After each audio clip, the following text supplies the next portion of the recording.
Broadcast is live. There Perfect. we are. Welcome to Blue Talks. What is it now? Day 1, 2, 3. We're on day 3 now. I keep forgetting the day of the week, so I need that reminder. We had a wonderful day 1 and day 2 with some great guests that we know, some that we don't know. And whatever are we going to talk about today, Scott? Oh, I think it's gonna be easy. And you know what? I work 7 days a week. So today, the date it's today. Is it It is Monday or today, today? That's how I run. pretty much. And today for me is one of those days like you're having tomorrow where you have something to do, you have something else, you have something else, and just like 12 hours of boop, boop, boop, boop, boop, boop, boop, boop. Yep. Just It's all back of to it, back to back to back to back. Yeah. back to back.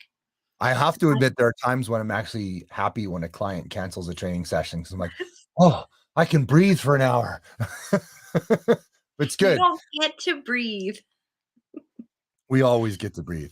We always Speaking get of to breathe. breath, that was amazing yesterday with Dr. Amy. That one's still echoing in my mind. So there's some great things. We got some amazing people coming up today. I'm really excited about one of them.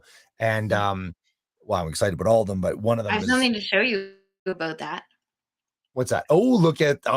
Nice. You know what? I don't have my cup. It's full of water downstairs. So I love that you've got yours handy. That's gonna be I took my bonus. favorite one. I'm Deadpool. described as Deadpool meets Pinkie Pie. That's And for awesome. those of you who don't know who Pinkie Pie is, she's from My Little Pony: Friendship is Magic. She's the Right. party one with, like, the pink curls and bubble yeah, I'm a This cross this between both of this them. is me not knowing that. So yeah. I didn't think so. Yeah, yeah, not really my thing. That's fun. So Dr. Amy yesterday, breathing. I can't wait. I've actually got a call booked with her this afternoon. I can't wait to spend more time with her and learn from her. She sounds amazing. And I was looking her up and Dr. Joe yesterday, Dr. Joe Vitale, that was off the rails awesome. You froze for a second. Aw. I Oh, I know. My internet is being weird today. It was yesterday and the day before that we had storms, so I thought I would lose my power. Today is gorgeous outside and it's doing whatever it Your wants. internet. Well, I'm Did hardwire I plugged in. freeze at So that point too? That's hilarious. you did. You went to stop motion animation for a second with no sound. It was entertaining. It's all good. Yeah. But that was good. So yeah, some really amazing people yesterday. Just the whole week. I mean, even from our first guest, Patrick Verano was just Mm. phenomenal on Monday. Doesn't that seem like a lifetime away already? It does, which is why I think we should highlight, like, go through each I brought up my spreadsheet. I love my spreadsheet. Yeah. So I Let's do can it. go through each name. Bring my Yeah, let's notes. talk about the people we've talked to and then Any notes? kind of talk about who's coming up a little bit. Have you So had we a start chance with to read some of the comments? a little bit. Yeah, It's not a good. whole lot for me either. I Yeah. started, but then just all the stuff, the boop, boop, boop, boop for the next Yeah. week. So Patrick Verano, Yep. Verano. yes. So good. The cable theory, again, we talked about that, but it's so amazing.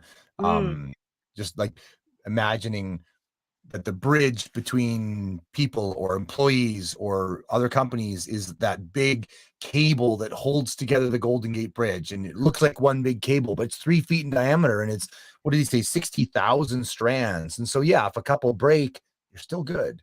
It's about building that bridge. And then, of course, his cable analogy was awesome. Um, oh boy, congruency, appreciation, belonging, listening, empathy, and specifics. That's so much good stuff in there. there was a quote that he said. He said, "You're not leading if you don't have followers." That reminds me of something that I did on LinkedIn last time I was active on LinkedIn, and I'm trying to do that again because that's where the people are that I love. So I should probably be there. So I was doing this post on LinkedIn, and it was talking about, okay, I know all of us have messages behind our business, which is why this whole event is running. I Right. want to know one person that you know. So I'm going to ask you this, Scotty, what is one person, or who is one person that you know that has a message behind their business that you would love to shout from the rooftops? Hmm.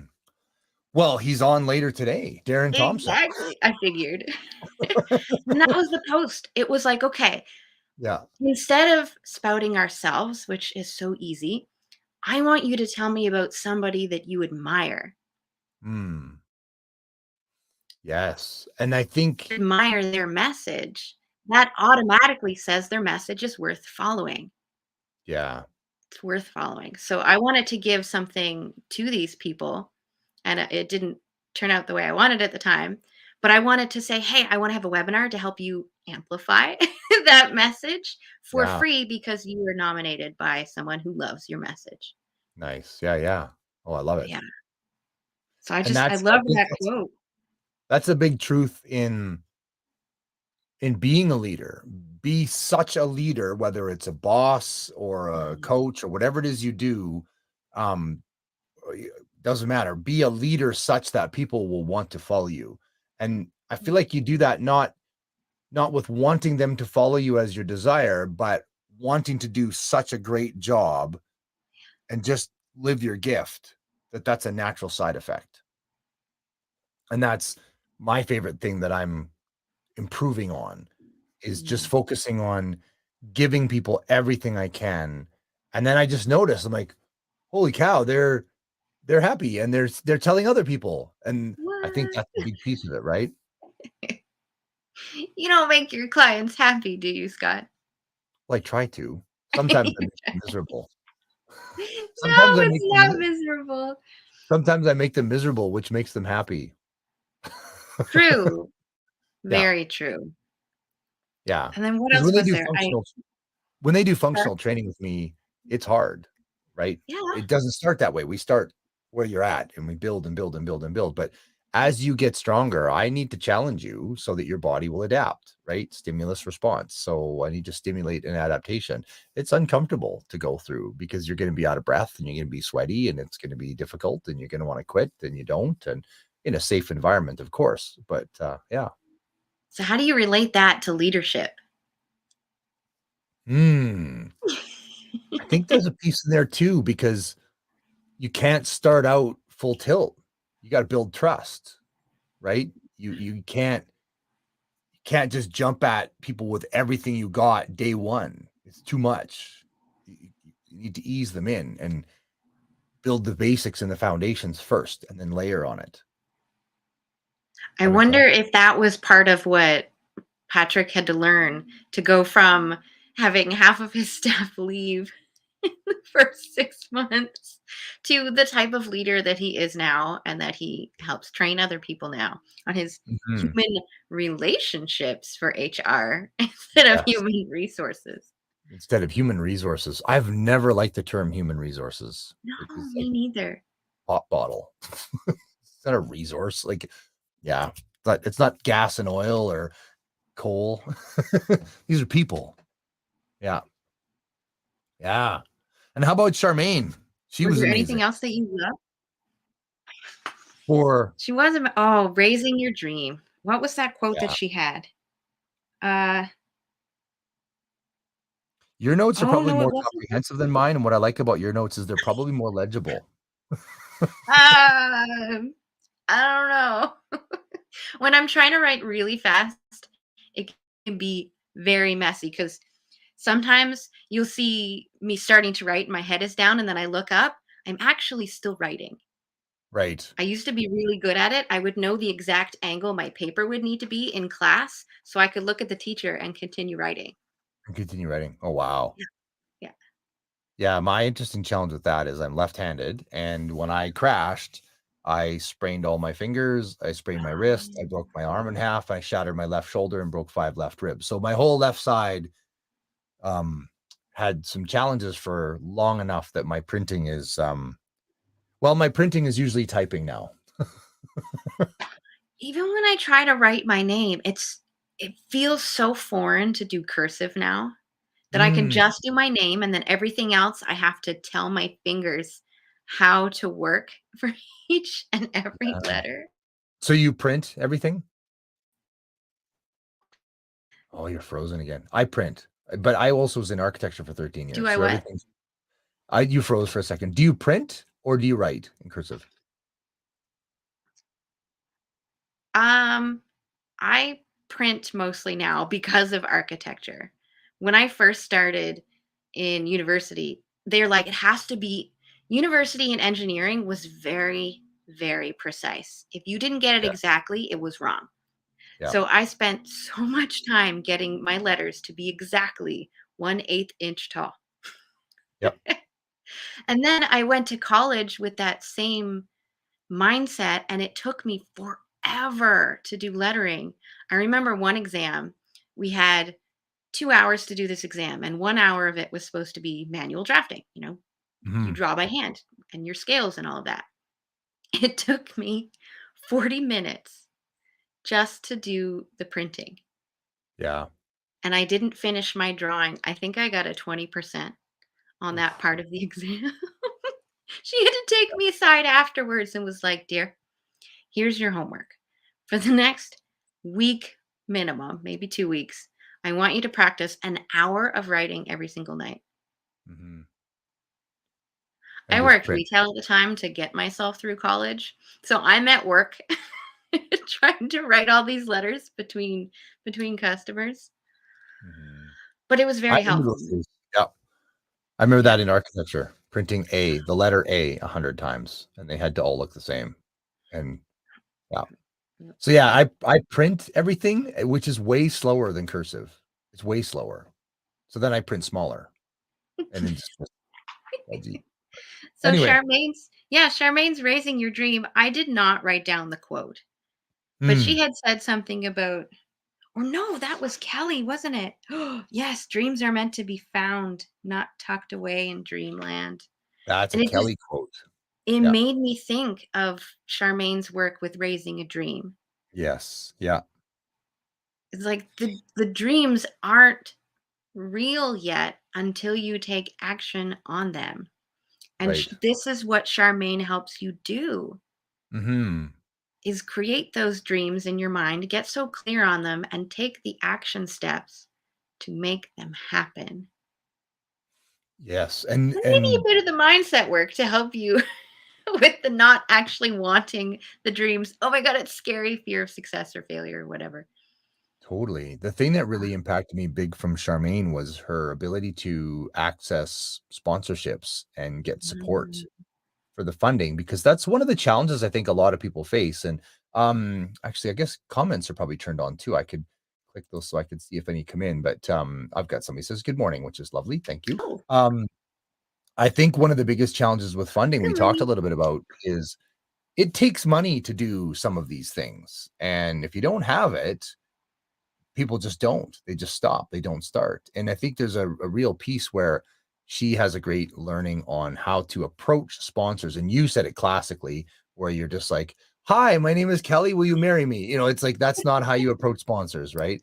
I So, wish I knew where that came from. It was one of the, I don't know, hundreds or thousands of webinars I took somewhere. but it's perfect because I've done that so many times. When I was trying to get sponsorship for my documentary, I would approach the bicycle company, the wetsuit company, the shoe company, and I basically said, "Hello, my name is Scott. I'm fantastic. Will you marry me?" And they were like, "No, weirdo." And it was just all closed doors. And I thought, well, I guess nobody's sponsoring anything. But then I would go to a documentary festival and I would watch a documentary, and there's a list of all the sponsors. I'm like, well, apparently it's possible. I guess I Yeah. just don't know what I'm doing, and I don't. So, to learn from somebody like Charmaine that it talks about the message of when you reach out to somebody you want to work with, it's not about you. No. It's not about you at all. It's about them. How can I help you? What do you Mm. need? How can I help you? And like she had that example of we went to a big company, we offered to put their logo on our van, which we were going to drive around the country. And they're like, so that doesn't help us. Nobody cares. Like, when's the last time you looked at an advertising on the side of a vehicle and thought it was amazing and couldn't wait to capture it and follow through on it? I was taking a course a couple weeks ago in one of those 3-day events I was a part of. And I'll have to look through my notes on who this was. But basically, he was explaining that we act in our own range of genius. So if Mhm. you, Scotty, are the type of person who is looking for more attention and a logo on the side of a van would be really cool to you, that is what you're offering. But Sure. if we're trying to work with people who are in that next level, because they're the ones that already have that money or have that influence, they don't speak that same language. Mhm. If we're saying, hey, we want to give you exposure, they're like, we already have exposure. We're on the next level. We want to turn that exposure into clients. Can Right. you speak to that? Yeah. Right. So now, if you think of it in levels, it's the same thing. And if you try to jump 2 levels, let's say you decided that you would go straight to NASA. I don't know. Let's make stuff up and say, hey, NASA, I want $500,000 to create a documentary. They'd be like, they would just ignore you, completely ignore you. No communication as soon as they see you come in. Right. Ooh, That door's slammed shut. They're but not you interested. can see the difference in the level. Mhm. Yeah. So you have to come from, "What can I offer you? How can I help you? How can I support you?" Yeah. Like, So that how you do they think, first off? What is yeah. it that they're looking for? Not what I'm looking for, and portraying that belief system on somebody else. Well, I wanna talk to Charmaine more about it, but one of the Oh, yeah. things I found interesting was in trying to get sponsors for the documentary, like Cervelo Yeah. bicycles. The whole film is full of my Cervelo bicycle. The logo's all over, you can't help it. So, why would we sponsor you?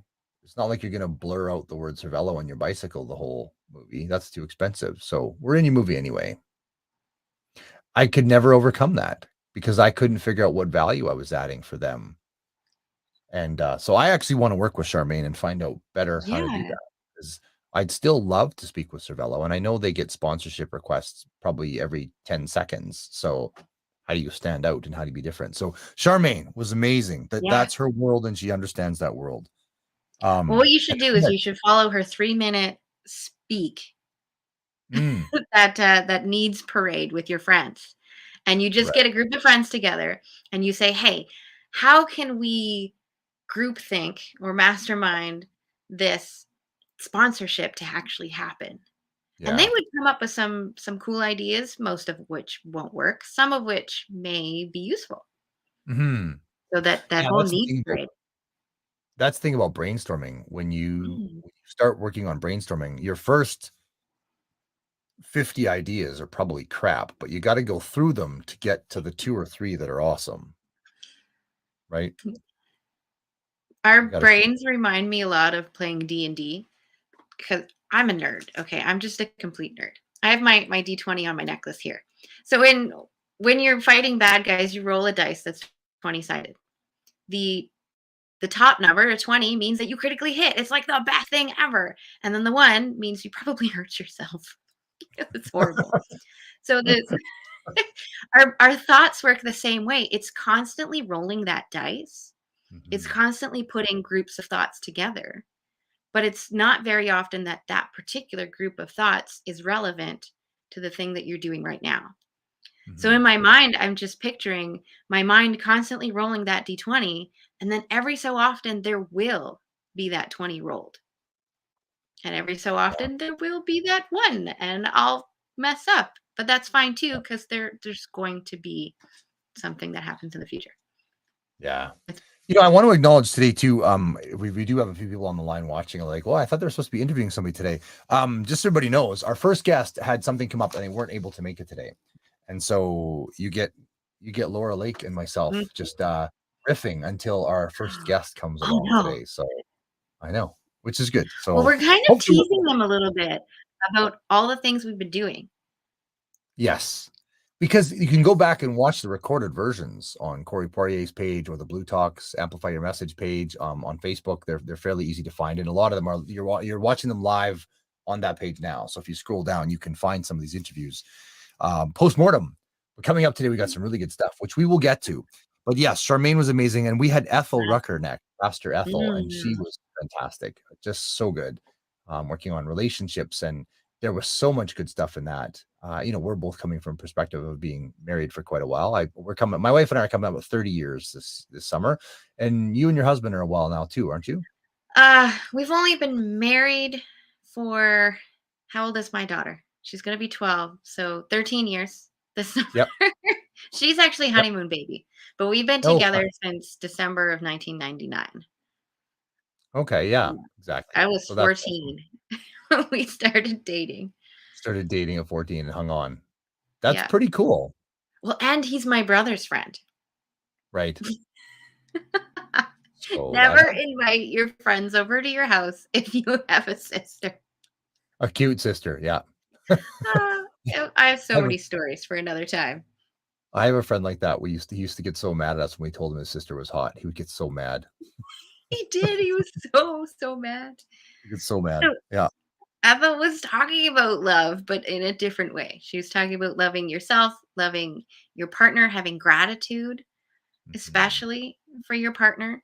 But then I loved what she said about a principle based life. We had talked to her about how like a romantic style relationship is similar to a business style relationship. And she's like, "Well, it's the same principles. Mhm. Going into a loving relationship, you have to set boundaries. You have to set rules. You have to show up at 100% or as close to it as you can every single day. Yeah. And then Totally just those true. same things in business." Yeah, and I think one of the differences too, though, in a marriage that I've learned through 30 years of marriage is that there has to be the dance between the masculine and feminine. And it doesn't matter Mhm. which of you is masculine and which of you is feminine. It doesn't matter, but there has to be that dance. You can't both be androgynous. Like if you're both neutral, then I mentioned that my relationship with my wife for a while, we had a period of time where we were just furniture in the same house. We were just there, you do these chores and I'll do those chores and you do Yeah. this and I'll do that. We divided everything up nicely and equally and we were roommates. And that's not the dance. That's not the dance. Like there's times when you need to play those different dating role like when you were dating and you got all Mhm. gussied up and you played your role like she was the divine feminine and I was the divine masculine and my job was to carry and embrace the energy and hers was just to flow with it and create the beautiful feminine goddess nature and I had to be the good masculine nature and it's that dance that's that chemistry that magic that spark that fire. You've been married for a while, you don't put out any effort. I shouldn't say that, but it's tempting to just not put in, "Oh, yeah. Well, it's not like you're going anywhere. I'm not gonna dress up. Let's just go out." Work is That doesn't work. exhausting. I'm going to bed. Yeah, That kind of yeah, stuff. So yeah. often. Where instead of saying, I love you, you are my safe place. You are what gives me that energy back so I can be awake for that extra hour to spend with you instead of falling Mhm. asleep on the couch in the middle of watching Witcher last night. Right. Yeah, and it's about keeping that dance alive. It's interesting. I took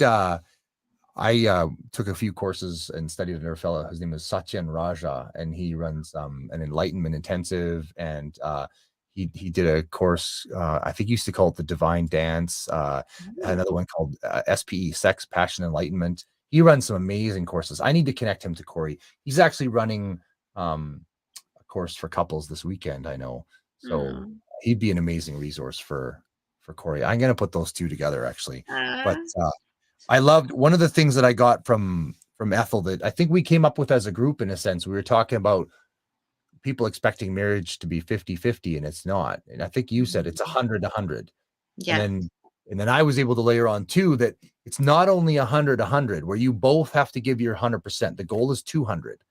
And so if Yeah. one day one of you is 50, the other one needs to be 150 so that you're still at 200.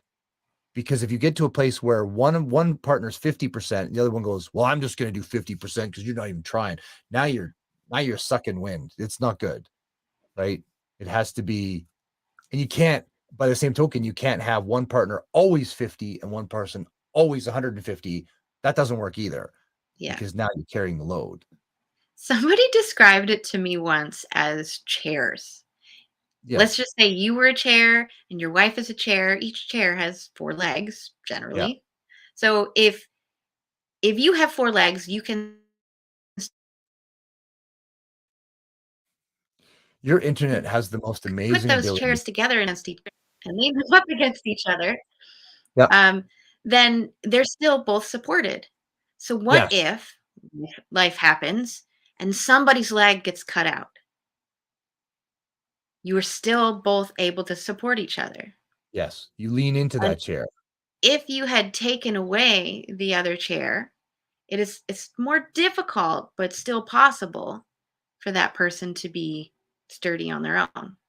Mhm. So what if each person only showed up with two legs? It is Right. impossible for them to stand up unless they are together. And this is why there's so many crashes. I was like, oh, That's huge. I know the visuals. Right? That's huge. That's that 50-50. Yeah, If you're each putting in 50-50, you've got two four-legged chairs and you're yeah, both gonna just use two legs. yeah, Well, you're good as long as you're together. But yeah. as soon as you're not, somebody falls. So Hmm. that's that realization is if you're only two legs today, I gotta be four because I gotta help you. And if you're both four, you're bulletproof, right? There's Yeah. no problem. Both everybody's stable. So that's that dance of being married. And I know there's Mhm. some single people out there going, I have a cat, but you know what I mean? It's good. That works. I have three cats, Nice. But it's the one for same each in lap. business.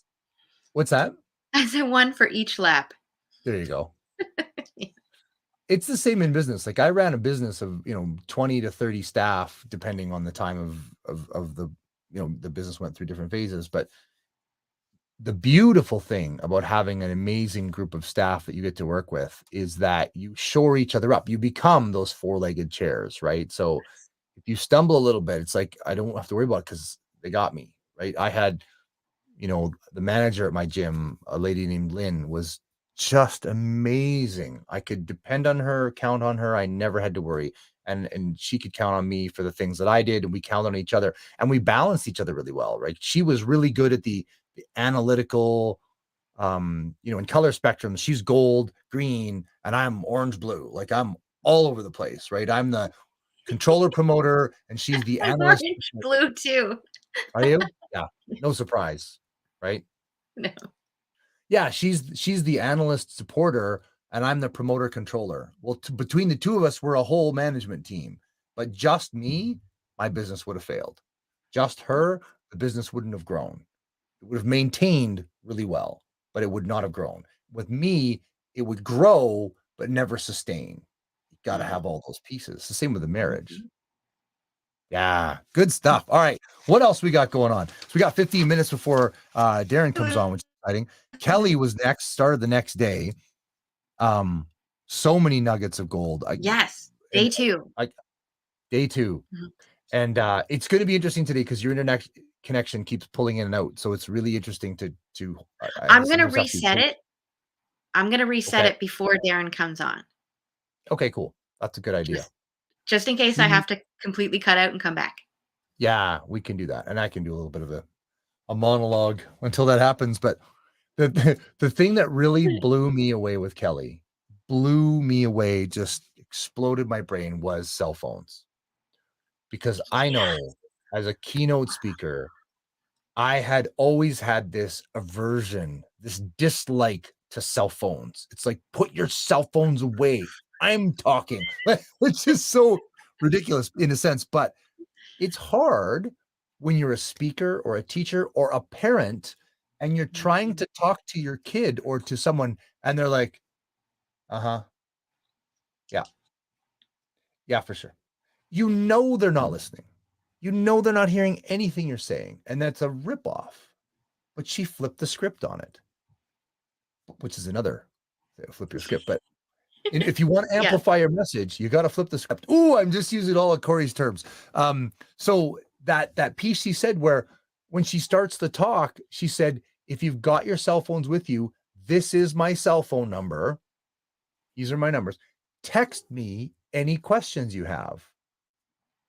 Oh my gosh. And the people in the Mhm. audience that are like, well, I have this question, but it's really embarrassing. I don't want to say anything.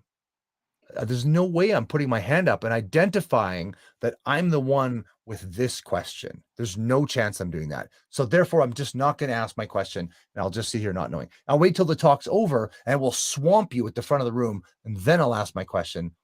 And the tragedy is that question could have helped 100 people. But by Uh, texting it, it's anonymous.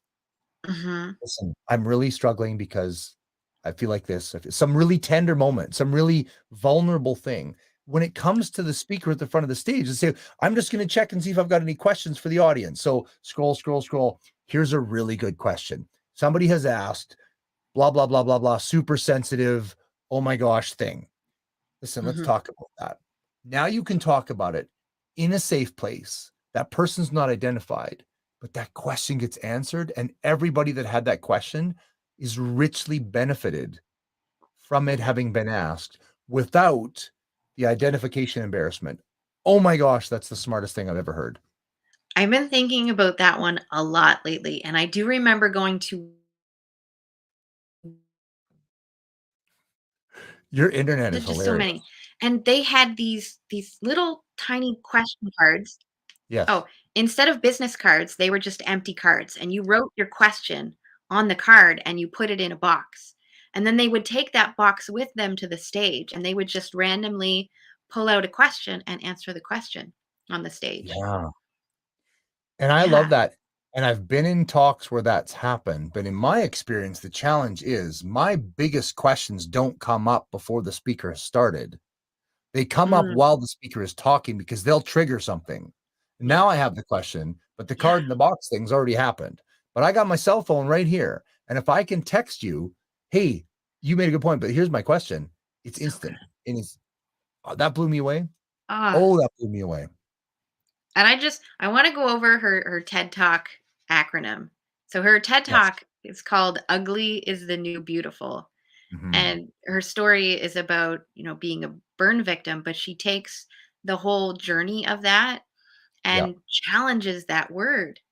And ugly, it stands for unique, gorgeous, lovable you.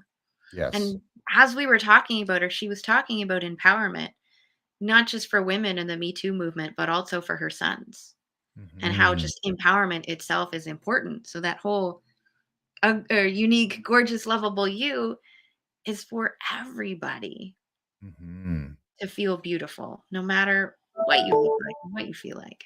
Yeah, and it's the interesting element is when you're not feeling that, it's hard Mm, to it's hard to believe that. mhm. As a teenager, um, that can be really challenging. I mean, I remember being a teenager, I tried to commit suicide when I was 13. I did not plan on coming home You from too? Christmas. Yeah, yeah. We are I, way too similar. I know, right? Architecture, like, we have so many like, you're my sister from another mother, for real. Um, that was that was hard because when I was in that place, there was no reality where people liked me or loved No. me or cared about me, and I Mhm, felt so alone and so lost and so hopeless. I didn't see the point. I thought the world would be better off if I was gone.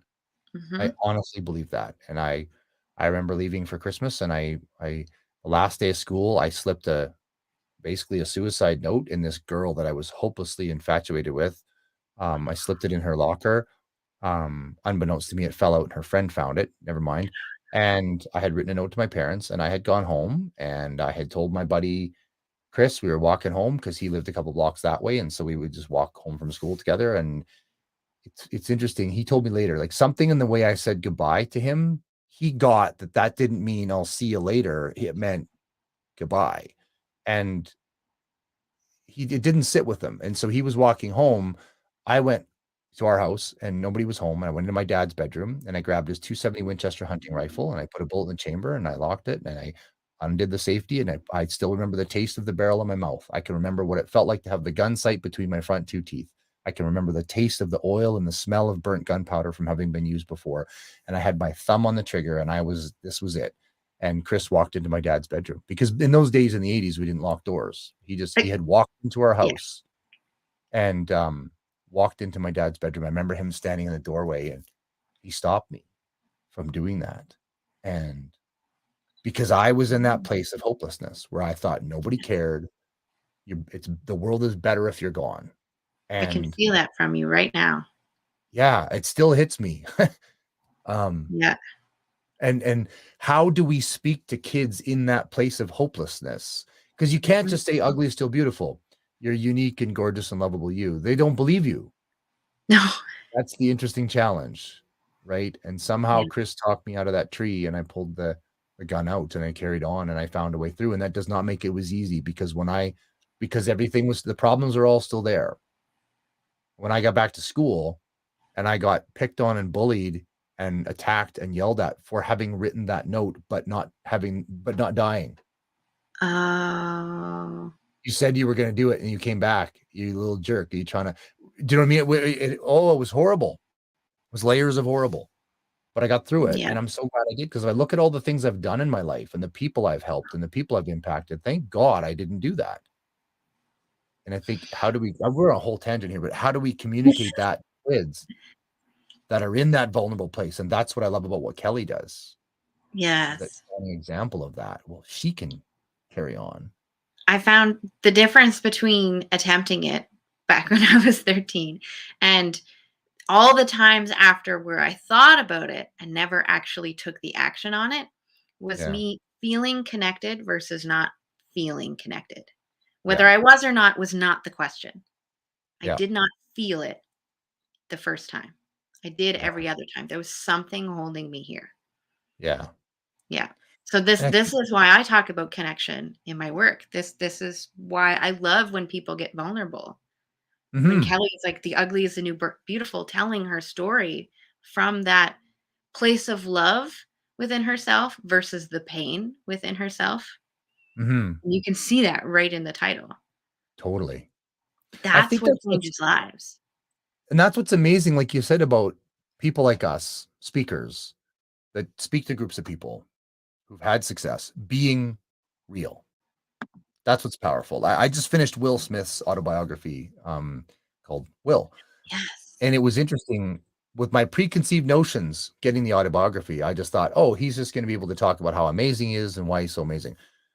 You hear what he went through and what his life was like, and all of the self-doubt he had, and all of the failures he had, and all of the self-deprecation that was going on in his mind, and the destructive patterns he was in. Because he's arguably one of the top 5 most successful movie stars in the world, full stop. Television, film, music, he's crazy successful. The things he's achieved and accomplished are unbelievable.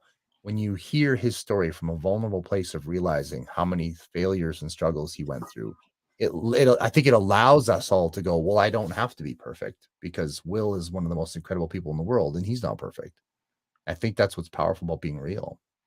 So I'm do you gonna want to go reset reset the my internet? internet. Yeah, please do It's that. And getting worse. I'll just kind of continue to talk a little bit by myself about the people we've talked about. So while Laura resets her internet, because we were having some pauses there and that gets a little bit awkward. And of course, I'm talking blind. I don't know how many people are listening today. It could be one person, it could be 50 people. If you are watching, I do ask that you click a little something something in the chats.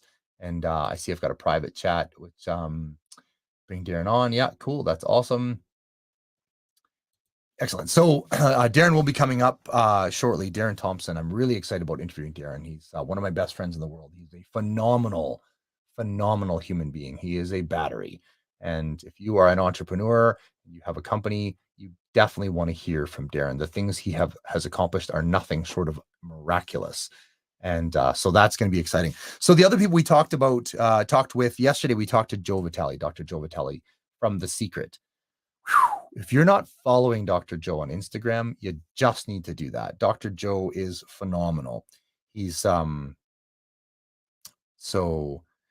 I just got a message from my friend Darren. I do have to send him a link. So I will do that as I'm talking to you.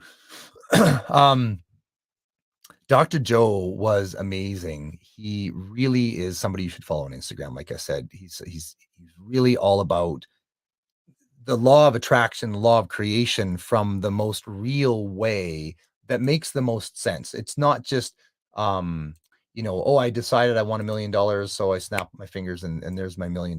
That's not how that works, right? So he he is really, really a person who can teach you how to manifest greatness.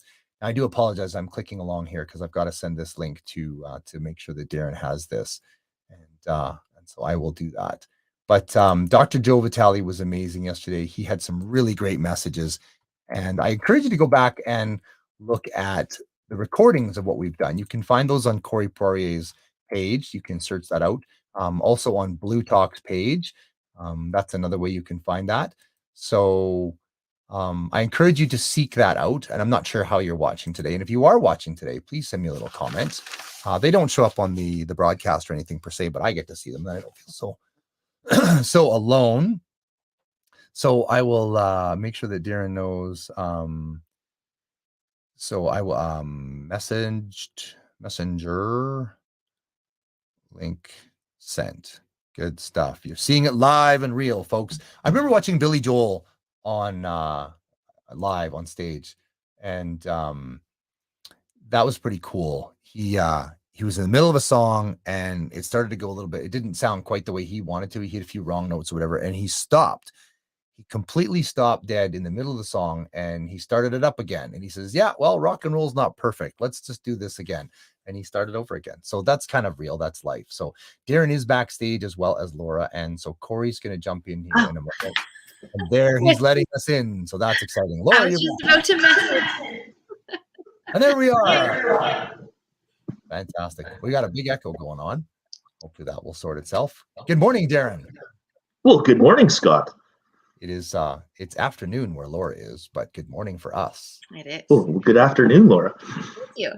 So yeah, we are back. So I am Scott McDermott and this is Laura Lake, and we have the absolute honor of being co-hosts for Amplify Your Message with Corey Poirier's group in the Blue Talks, which stands for Business, Life, and the Universe.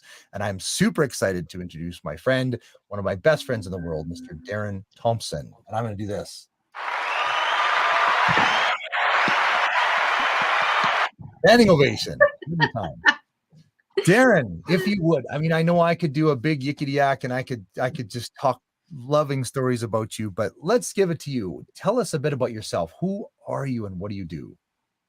Awesome. Well, thank you so much for the privilege of being here. And Laura, very nice to meet you. I did some research on you last night, so I was super excited to sit down and chat with you today. So thank you for your time. So it was awesome.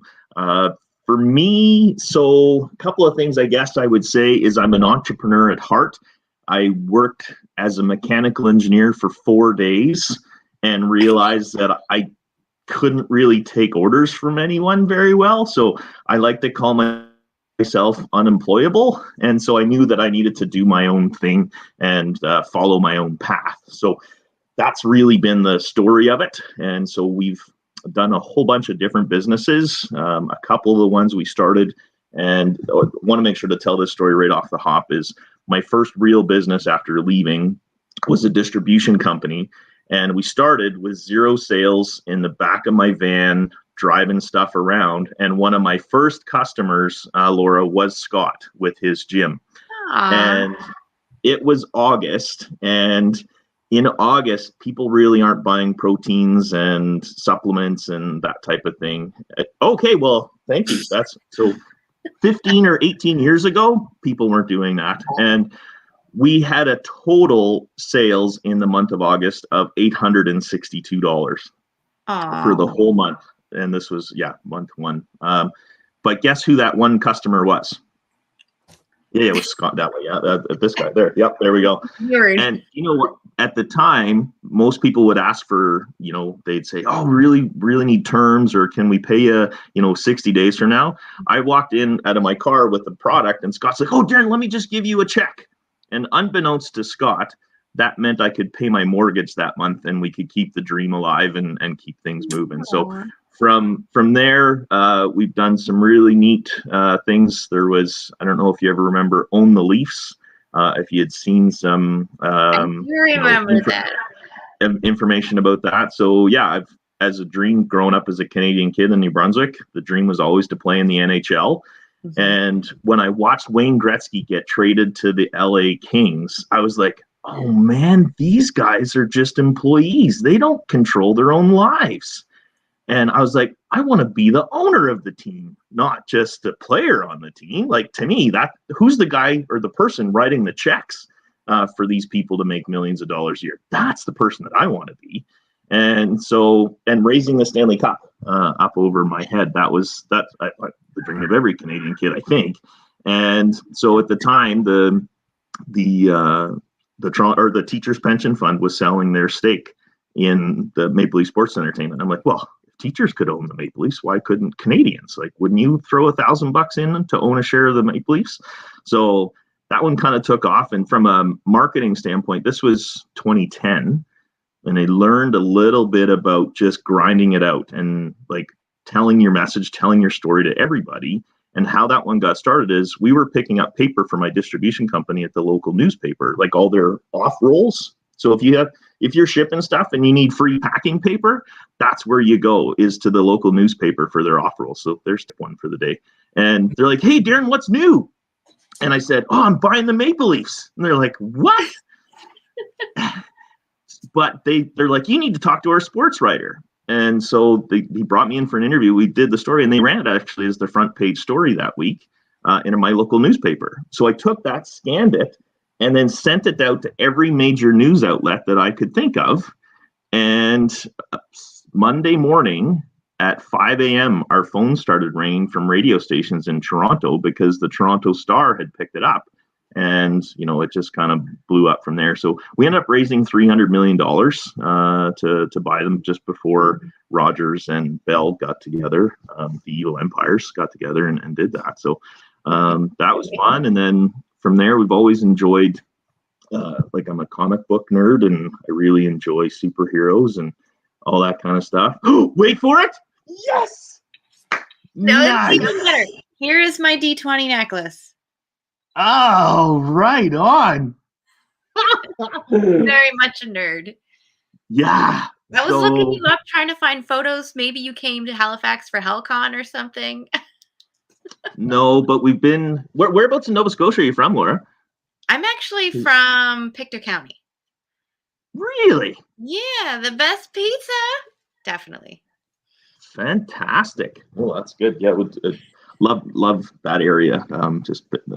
We've done the ferry from PEI over to Pictou County. So yeah beautiful Pictou's area about 10 minutes from where my parents live. Nice. Oh, that's awesome. And then where's home base for you now? I'm in Halifax.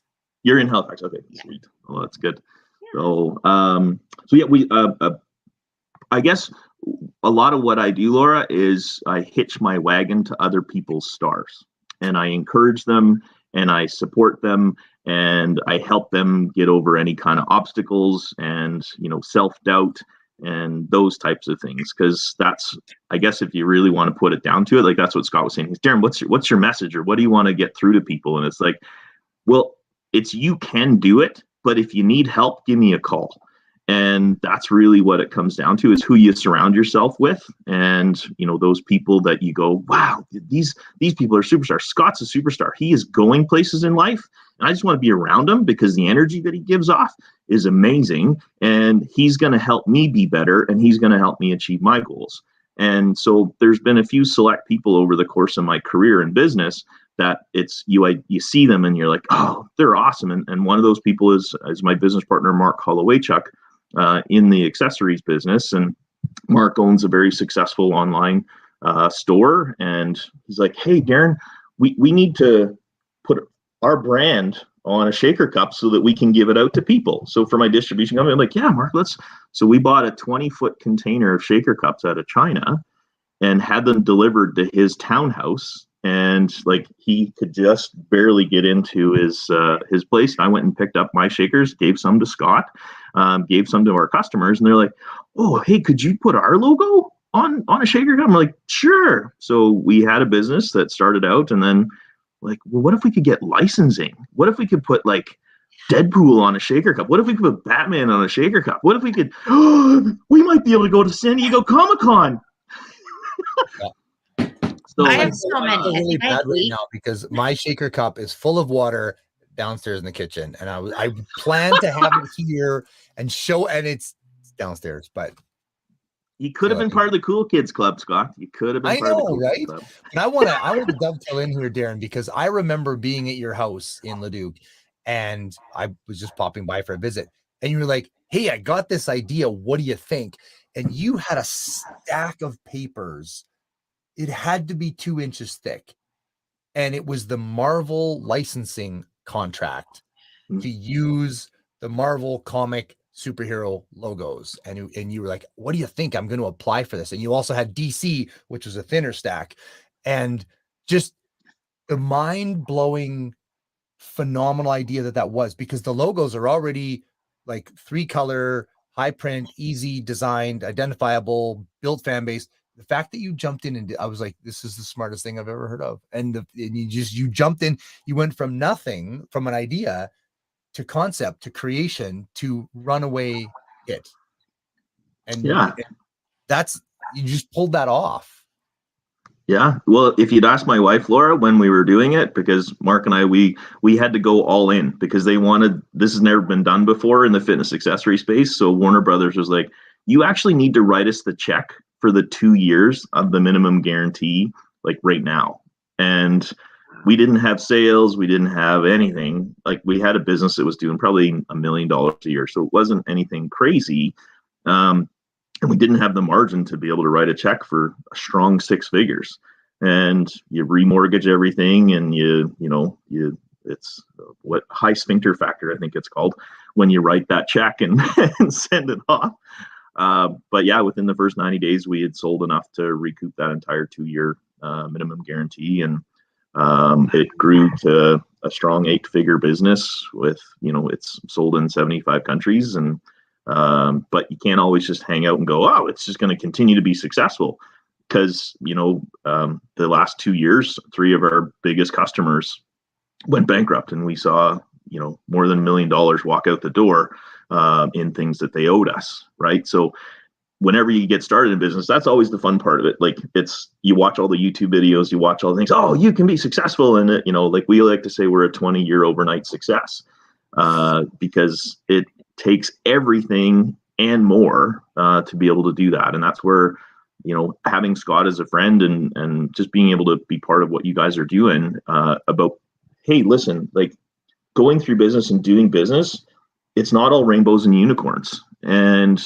having somebody that's kind of been through there and went, like, when was the last time you got sued for everything that you've ever had in your life? And, we've had 3 of those lawsuits. So, and it's like, yeah, we can get through that. No big deal. And it's just a thing. And you just step through that, right? Like, when, that's where it comes down to, is just, you can do it, and just surround yourself with the right people to be able to do that. And then over the fun, sort of COVID good news story. Am I talking too much here? Like, what am I supposed to be doing? Is this okay?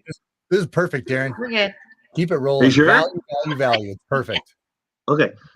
So 2 years ago, a friend of mine, again, hitch your wagon to the start, like, find the right people. And my buddy, Nigel O'Quinn, we've been looking to do a business together for 15 years. Like, we've tried different things, and, wow, we need to start a bar, right? Like, who has never sat down with their friends and said, let's start a bar, right? That's the kind of friend that Nigel is. Yeah. Oh, you've done that, Laura? No, I've never done it. Oh, okay. Well, Never there you done go. I'm not a drinker. So other than the whole shaker cup stuff. Yeah, me neither. I just wanted to be able to access matzo sticks at discount. Also lactose intolerant. I figured instead of starting a bar, I would start a gym, because you don't have to drink at the gym, but it's still the same thing. It's that place where everybody knows your name, right? Yes. Cheers. Yes. Yeah. So Nigel called me up 2 years ago, when COVID was just starting, and he was really concerned about the job that he was doing was not going to be there in a month or 2. And he's like, okay, we really need to get something going. And he said, I've been working on this thing. His wife, they're just starting a family and everything, and nutrition was a big deal. And he knew that I've been in the nutrition space for a while. And he's like, Darren, what do you think about encapsulating beef organs? And I was like, well, yeah, let's do it. Like, because then you don't have to taste. Like, do you ever eat liver and onions, Laura? Like, is that a thing? I like liver and onions. Yeah, I'm gonna put my vote in. Here's my vote for liver and onions. This is my vote for liver and onions. Yeah, that's my liver and onions vote. Got it.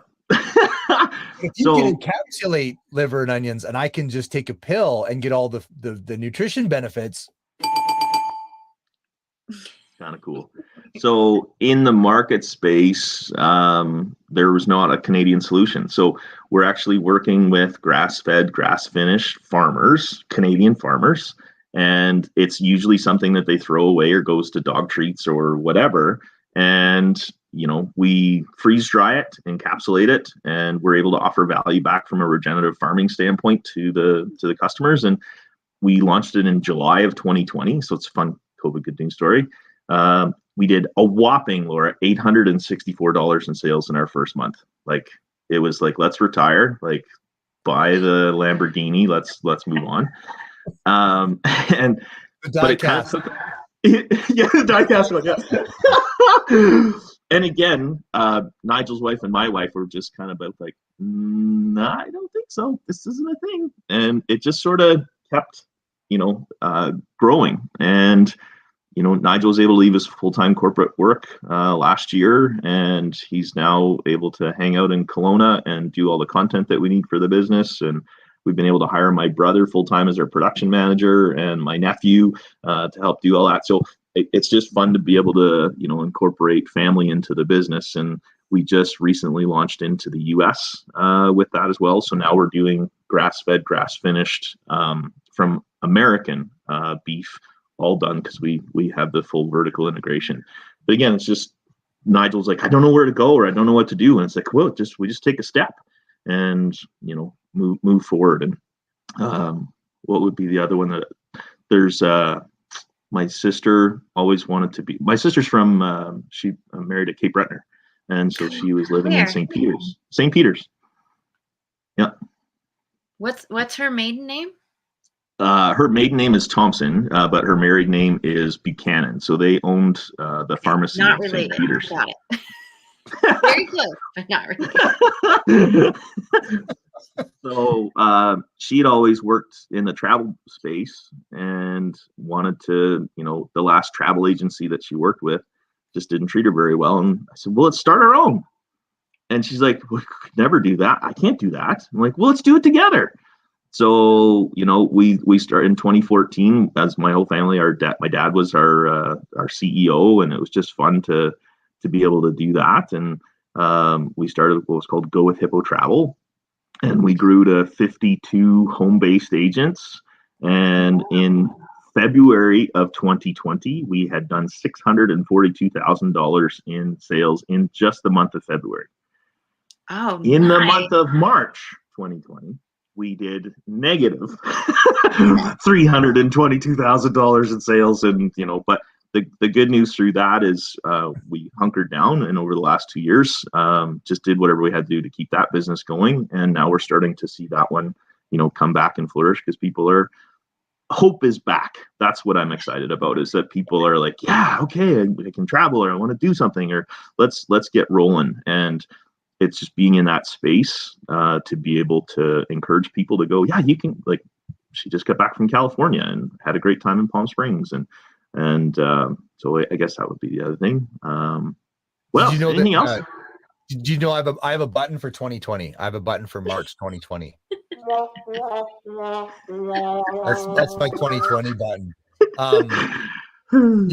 One of the things I want to bring in to the fold too, Darren, is, and again, the reason I wanted Darren on here, a lot of different reasons, but if you're out there and you have an idea for something, and just like Nigel or Darren's sister or any of the people that Darren's interacted with, I'm one of them, where you have this idea and you think, well, that's not possible. Who am I? Why would I that's just an idea. And then those ideas, one of the things I've heard is, do not take your genius to the grave site. Like there's the grave site is where most of the best ideas in the world are.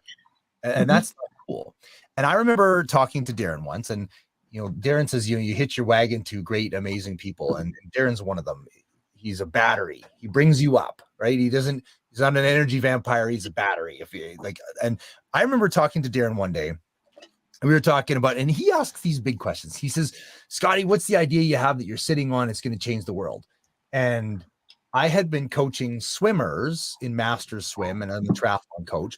And I had really noticed that a lot of people, when they swim, especially new beginning swimmers, when they roll to breathe, they flare their legs out to balance, to anchor in the water. And every time you do that, it's like slamming on the brakes. And so you get these triathletes that can't figure out why they can't swim faster. And so I came up with an idea of taking bicycle tire, old tubes, and you just figure eight them around your ankles.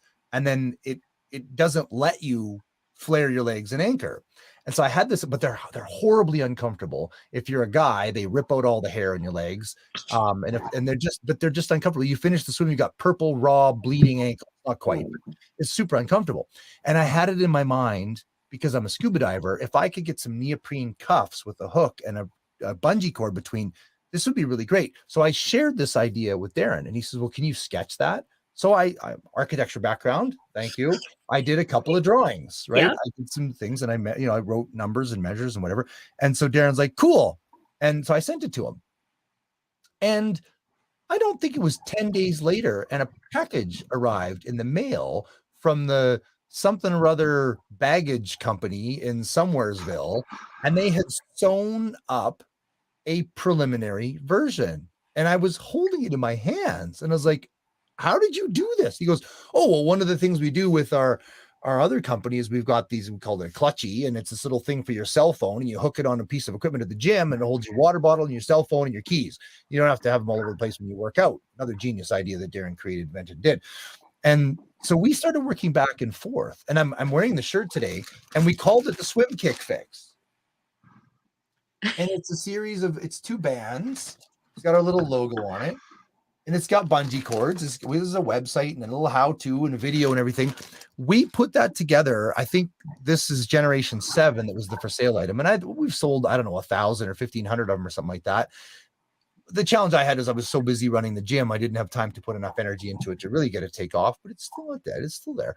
But the fact is, Darren took this idea from my head, and all of a sudden it was real, and it was for sale on Amazon, and it was happening.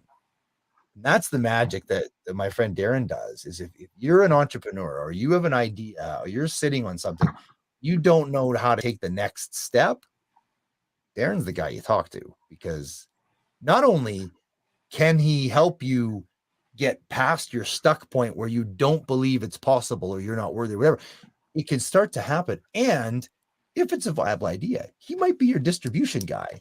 So I want to put that out there for you. Well, thank you, Scott. Yeah, it's always fun venture working with Scott on different projects, and what he's done with Ultraman. And I was reading, Laura, about your bike accident, and I wanted to learn a little bit more, because that's where my friend Scott came from, and I didn't know if you guys knew that about each other. That was the thing. Okay. Well, we haven't talked about it in detail. I kind of know that it happened, but we haven't really threaded into that detail, actually. Yeah, I feel like I'm on a really bad date where I'm the only one talking about myself, and I'd like the other people to actually say some things about themselves. So I was just curious when I was reading through your website, Laura, how that came about. Oh, I was biking to work one day, going down one of the really steep hills in Dartmouth, and one of the side roads, so it's nice and wide. I can get my speed up and all that kind of stuff. And my parents always told me, everybody on the road is stupid. It doesn't know how to drive. Please drive that way. So on my bike, I'm thinking the same thing. I see some lady parked in her driveway with the brake lights on. So I'm like, she's going to move it at the exact wrong time. So I start slowing down. And she does. She starts backing out of her driveway at the exact wrong time. And I'm trying to make eye contact with her so she sees me, at the same time as trying to maneuver around her vehicle as she's backing up across the entire road, because she wants to go up the hill. So I I go 3 lanes this way, and I had to make a second decision. 1 degree too much, I would fall over my bike and under the SUV. 1 degree not enough, I'd hit straight into the telephone pole.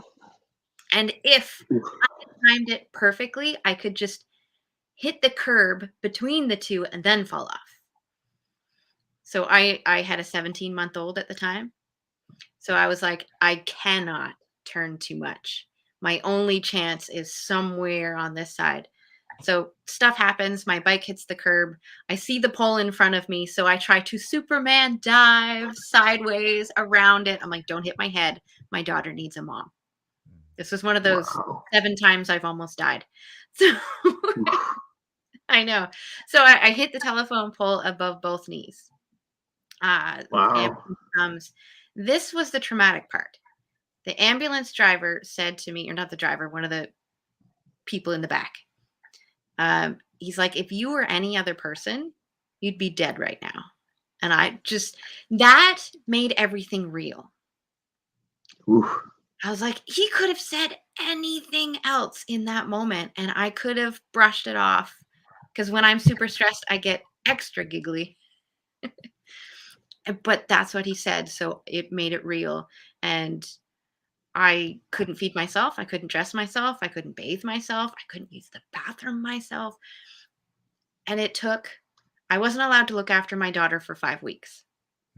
So we had to send her away to grandma's house for 5 weeks. And then I had to heal my body. I rejected the fact that I had issues with PTSD and depression and insomnia. So I didn't understand that my mind played a part in that. Mm-hmm. And it was that journey of realizing mental health has so much to do with my physical health. That's why I do the work that I do. It's like connection is the reason I'm still here, which is what Scotty and I were talking about before. Mental health is the reason why I work with solopreneurs. Because one in two before COVID was suffering from mental health conditions, which is more than the amount of veterans, more than the amount of emergency services people. And I don't want to like get in a soapbox and do that right now, but that's the gist of me. That's awesome. I So cool. Yeah. Right on. That's fun. Oh, that's good. And at least you didn't have a film crew following you, and you know that we I always feel bad, but not really, because we tried to profit off Scotty's unfortunate accident. Hey, as much as that accident wasn't any fun in a lot of respects, we've turned it into a gift. It's become a foundational piece of me being able to speak to other people and inspire people, and so that's not a bad thing. Nope. It is what it is. It's the same thing with you, Laura. I think that's that's with all of us in this environment of big thinkers and speakers and people that write books and stuff. We've taken an experience that was sideways and we've learned from it and we've pivoted, and then we've been the lightning rod to teach that you can still carry on in spite of whatever else. And the difference is that in my own wording is we speak from a place of love. So we have healed that part of our story, versus speaking from a place of pain, which just brings up that pain in the people that we're trying to change. Yeah. Yeah. And there's one of the things, and there are many of them that I love about Darren, but one of the fascinating things, like I said, anytime I talk to Darren, it's always the possibilities rather than the limitations, and perspective as well. If somebody's like, for yourself, Laura, or for me, somebody's thinking, oh, I'm not in the mood to work out. And then they hear about our story. Well, it's like, well, I shattered everything and I still found a way to work out. And they think, whoa, maybe I can work out. When I talk to Darren and I go, oh yeah, gosh, like I got this member of the gym, and he's being a big stinker pants, and he's not paying his $1,200 bill. And Darren's like, oh, wow, that's terrible. I'm like, what's going on for you? He says, well, this big supplement company went broke and they owe us $340,000 and we're just not going to get it this month. And I was counting on it. I'm like, $340,000 and I'm worried about $1,200. I'm good. So perspective, right? You kind of think, all right, well, I can find my way through this. Yeah. And one of the other things that I was curious about, Laura, is that one of the biggest neat messages that I've seen over the last little while is Danny Garcia. So the Rocks production person, and his former wife, and she always says audience first.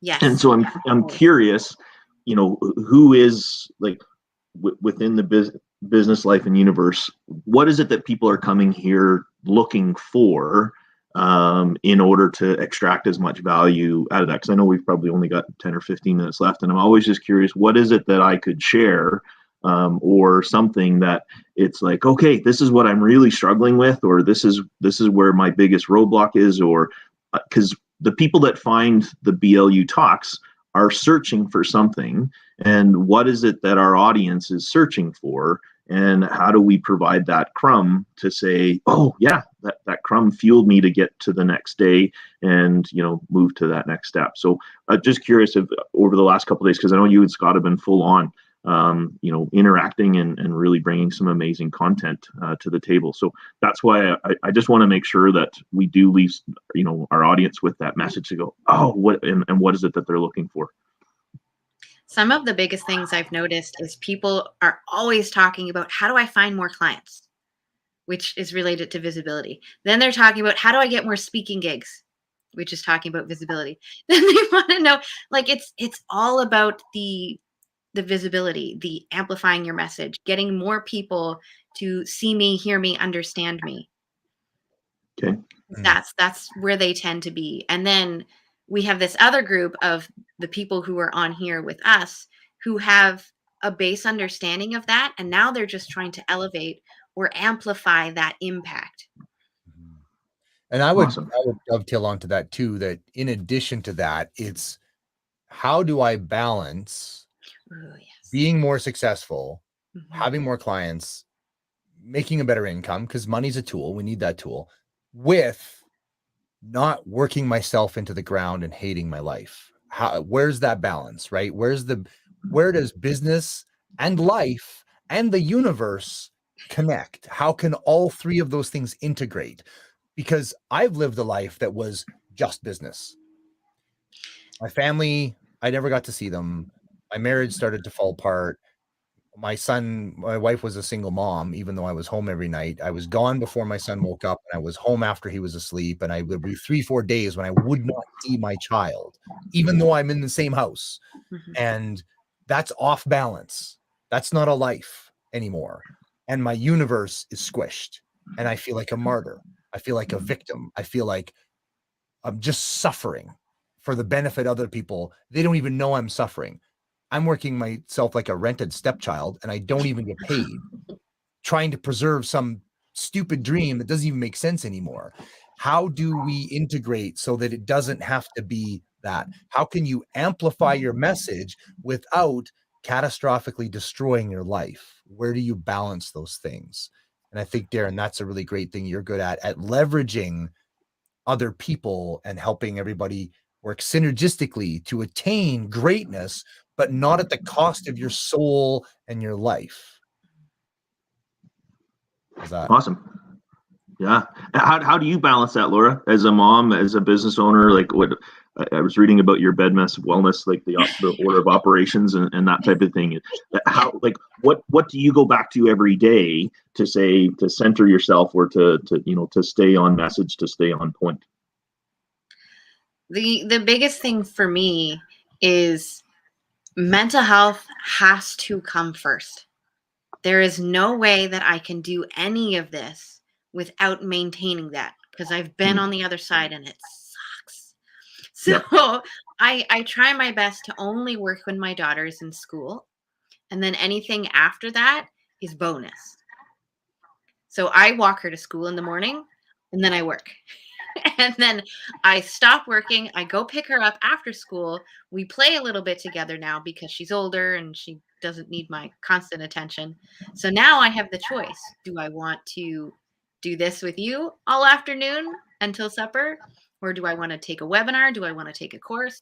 Am I teaching during that time? I now have that choice. Awesome. Yeah.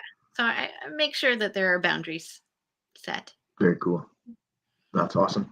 I guess what I would do with that is, does everybody have, like, I would assume everybody listening would have like their own like personal core values identified, and their personal mission statement, and what they're working on, and just always having that front and center, because that's like for us, it's creating our own success, modeling. Let me just make sure I've got the right wording. Does everybody have a book that they write things in every day so they don't lose it, because your brain gets lost? Oh, look at that! See, there's the 3 that's under my laptop right now. And then there you go. One, and then 3 back there. So there's a success tip. One of my mentors. Values, Yeah, look, there it is. core That's values. what one of my mentors said. He said, always write it down. So, yeah. and that's, so for me, it's inspiring others to succeed through our own success in faith, family, finances, and fitness and fun. And my core values come to RISE, which is respect, integrity, service, and enthusiasm. And that's what we teach our kids. And our because I'm lucky enough to have 3 wonderful boys. And I think that's, and my lovely wife of 22 years now, is being able to always have that. Are you 22 years this year? 22. Not married, but together, yeah. Awesome. Oh, that's we 23 in December. So 23 dating and married. How married 20? No. 13. Well, 13, right. So dating longer. Got it. You Darren, can't get what was married when Rise you're again? 14. Respect. So rise, respect, integrity, service, and enthusiasm. And then every night before my kids go to bed, it's good night, my happy, healthy, handsome, smart, strong, and wealthy warrior winner. I thank God every day he gave me you to raise. And it's that constant reassurance and that constant uplifting and that constant, programming, I guess, from a brain standpoint, that you're awesome and they're awesome. And then, Laura, if you take your Deadpool shaker, did you know about the Easter egg in the shaker?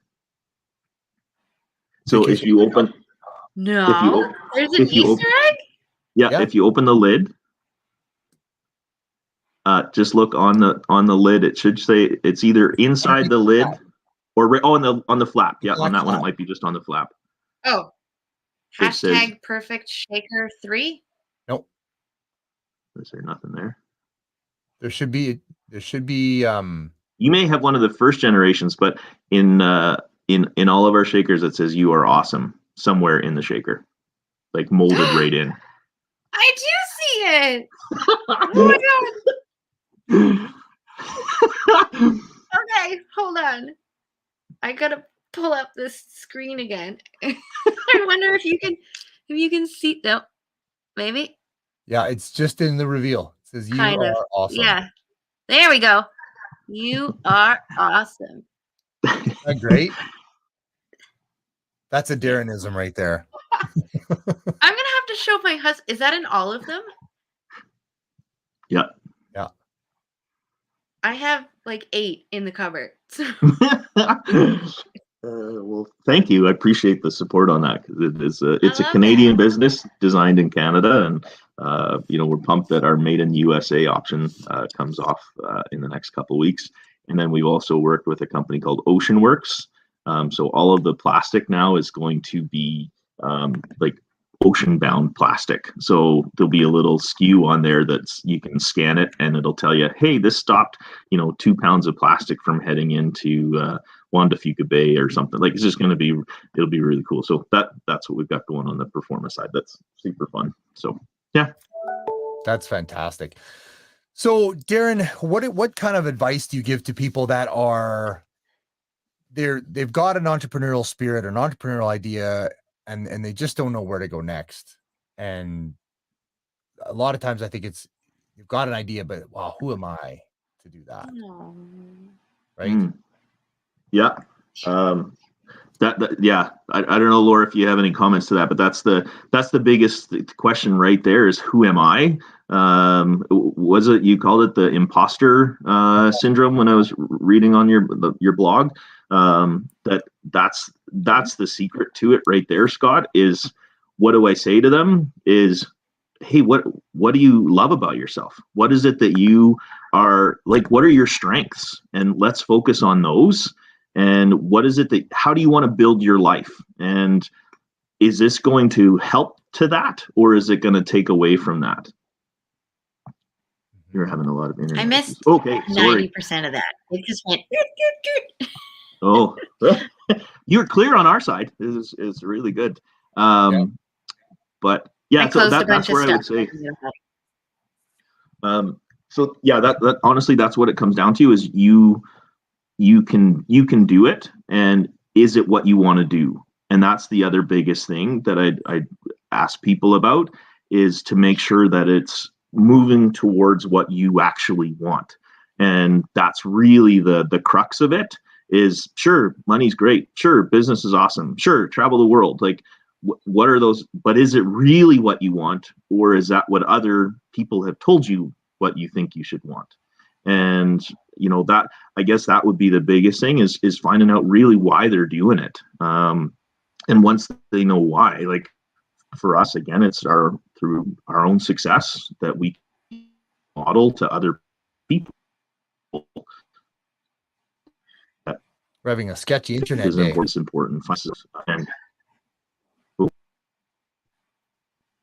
very good. Oh, you froze up a little bit there, Darren. I wonder, tell Reed to stop playing his game. But I just thought it was me again. Yeah, no, Darren, you slowed down for a second there. We're getting a little bit of an internet interruption. But Simon Sinek talks a lot about that. Start with why, Whoa. right? You've got to start with why. And I know one of the things that I've coached people on, I hope Darren comes back to strong internet here in a second. One of the things that I've talked to people about is if you don't know what you want, start with a big fat list of what you don't want. Mm-hmm. Right? I don't want to be broke. I don't want to be old and sick. I don't want to be, all the things you don't want. There he is. And so start with a list of the things you don't want. And then what you do want is literally the opposite. And then just start generating that. If you can write down 100 things you don't want to be, have, feel, do, make a list of 100 things you don't want. And then just on the corollary, write the things you do want. Because when your why is strong enough, the how is irrelevant. It doesn't matter. You'll just come up with it. Like Darren, getting back to owntheleafs.ca, I remember you being interviewed during the Stanley Cup playoffs by like Ron McLean. And I remember one of the announcers, I think it was from, I forget what, Rogers Sportsnets, or one of the guys is like, so yeah, have you heard about this guy named Darren Thompson from he's near Edmonton or something? Apparently the guy's serious. Like he's trying to buy the Toronto Maple Leafs. Like, but he's amassed $1 million and something dollars, $2 million, whatever it was. And he's got a group put together of average Canadians going to buy the Leafs. So this guy seems serious. Like it's a legitimate run. And then, and they interviewed you. And that journey from, you're a small town Canadian kid who has this dream, and all of a sudden you've created this thing, and then the hurdles you had to go through, and the lawyers, and the expenses, and the fees, and the way the things you did, and the things you manifest, the things you created, strictly came from boldness. And I've got a saying that I've got on my wall. It says, there are people less qualified than you doing the things you want to do simply because they decided to believe in themselves.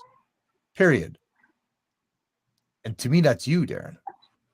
Like you just, right? And I think where your strength lies in, if there's anybody out there that's looking at getting a hold of Darren, which we'll cover in a second, one of the things that can come from it is just networking with Darren and putting yourself out there as, well, this is my idea, but here's my fear. And Darren can talk to you about, well, so how do we start? What's the next step? And then I'll believe in you on your behalf until you do. What are your thoughts, Darren, in that way? Like, can people work with you, or if people have ideas, or like, I know you took Nigel with Higher Healths and the dehydrated beef capsules. They went from an idea to, it's a huge success right now. Yeah. So typically I don't do the traditional coaching or the traditional author way. I'm truly a business person at heart that wants to help other people succeed in business. So if I can help, whether it's introduce you to the right people to get your idea off the ground, or if it's something that follows along with my core values, then it might be something that I'd be interested in partnering with you on. That's the name of the game, is having amazing people that you can hitch your wagon to their star and just continue to encourage them. So happy to. I guess from a visibility standpoint, to end on that message, because I think we're coming up to the end here, is how do you get your message visible? And it's to unequivocally tell your story to someone 8 to 10 times a day, and that's whether it was Own the Leafs, that's whether it was Performa, that was whether trying to secure a licensing deal, whether it was going over to China to find out who the supplier should be, and like all of that. It was, I need to tell my story 8 or 10 times a day. And I would happily be one of those people for you to tell your story to. And if there's any doors that I can open up, that would be, my honor and my privilege. Because I think, Laura, you saying you thrive off connection. And it's the same for me, is that if, just to be able to open somebody, like help somebody through a door instead of banging their head against the wall, then that's, because at the end of the day, I judge success by how many people have lived a better life because you've lived.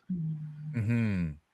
And Darren, you own an international distribution company now. So S&D Distribution distributes a lot of different things. So maybe it could be there's somebody out there and they have a product, but they don't know how to get to market. So you distribute Hammer Nutrition, O1S socks and wraps and compressions, where you've got Performa shakers, you have Higher Healths, through Mark Holloway at Chuck, you've got all manner of supplements through that great big store, like all kinds of different things.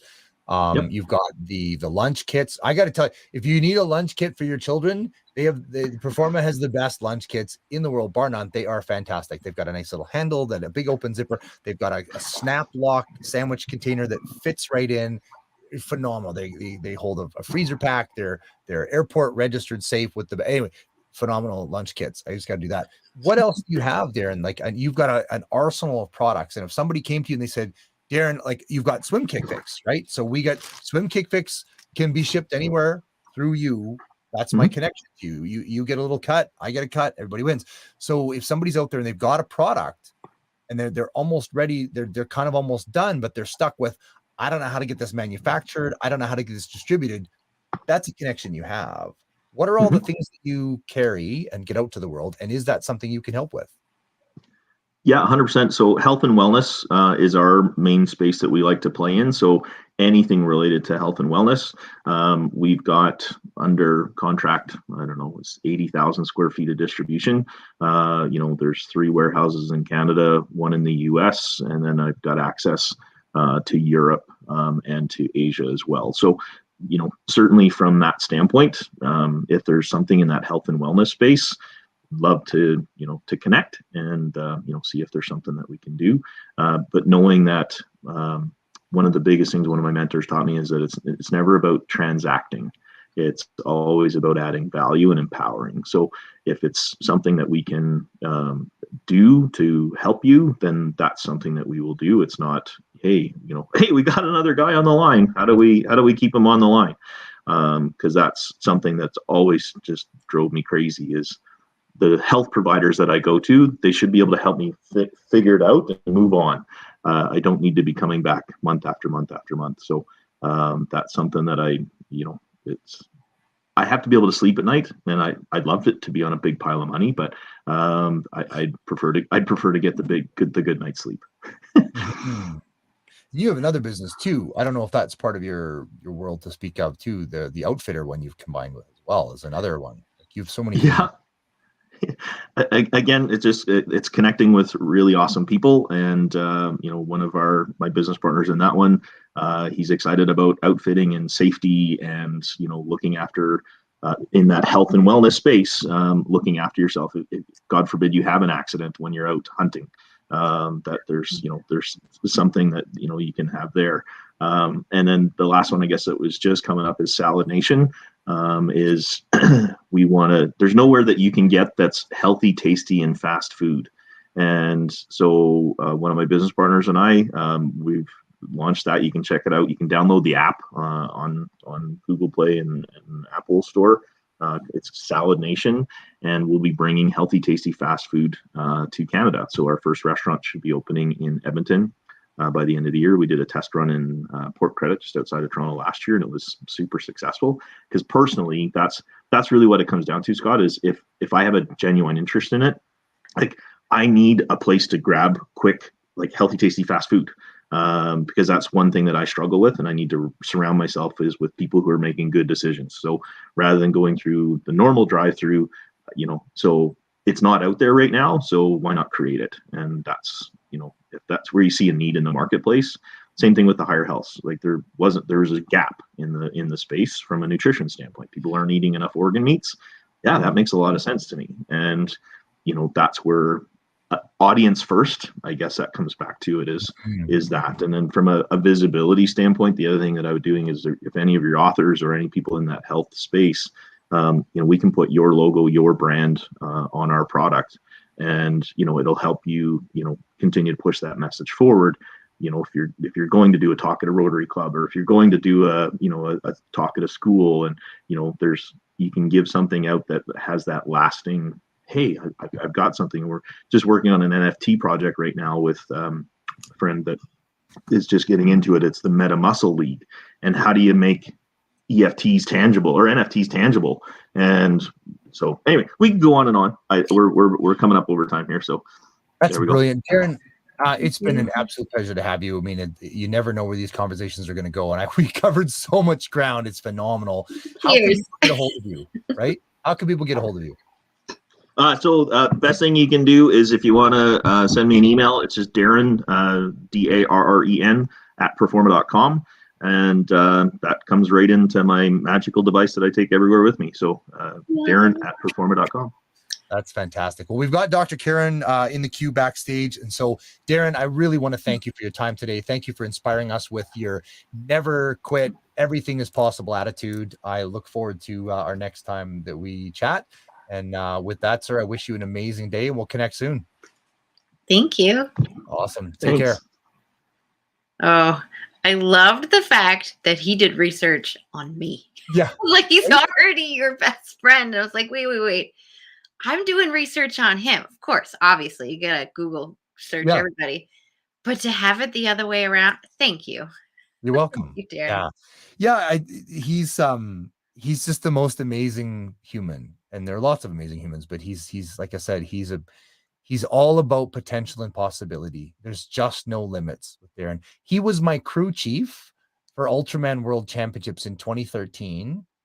Now, work didn't let him be my crew chief in 2015 when I crashed and nearly died. And that broke his heart. That was hard for him to not be there, because he says that in the movie, in the documentary. He talks about, you kind of just think, well, what if I'd have been there? Would have been different. Of course, it wouldn't have been. But so in 2018, he was my crew chief again, and he's just the most giving.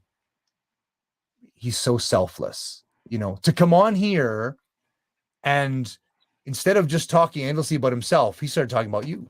And talking about me and talking about other, like, he's that guy. He wants to help other people succeed. And that's what he focuses on, is how can I help other people succeed? And therefore I will succeed. So that tends to be something that's common here in the Maritimes. We're just like, niceness, give everything to everyone.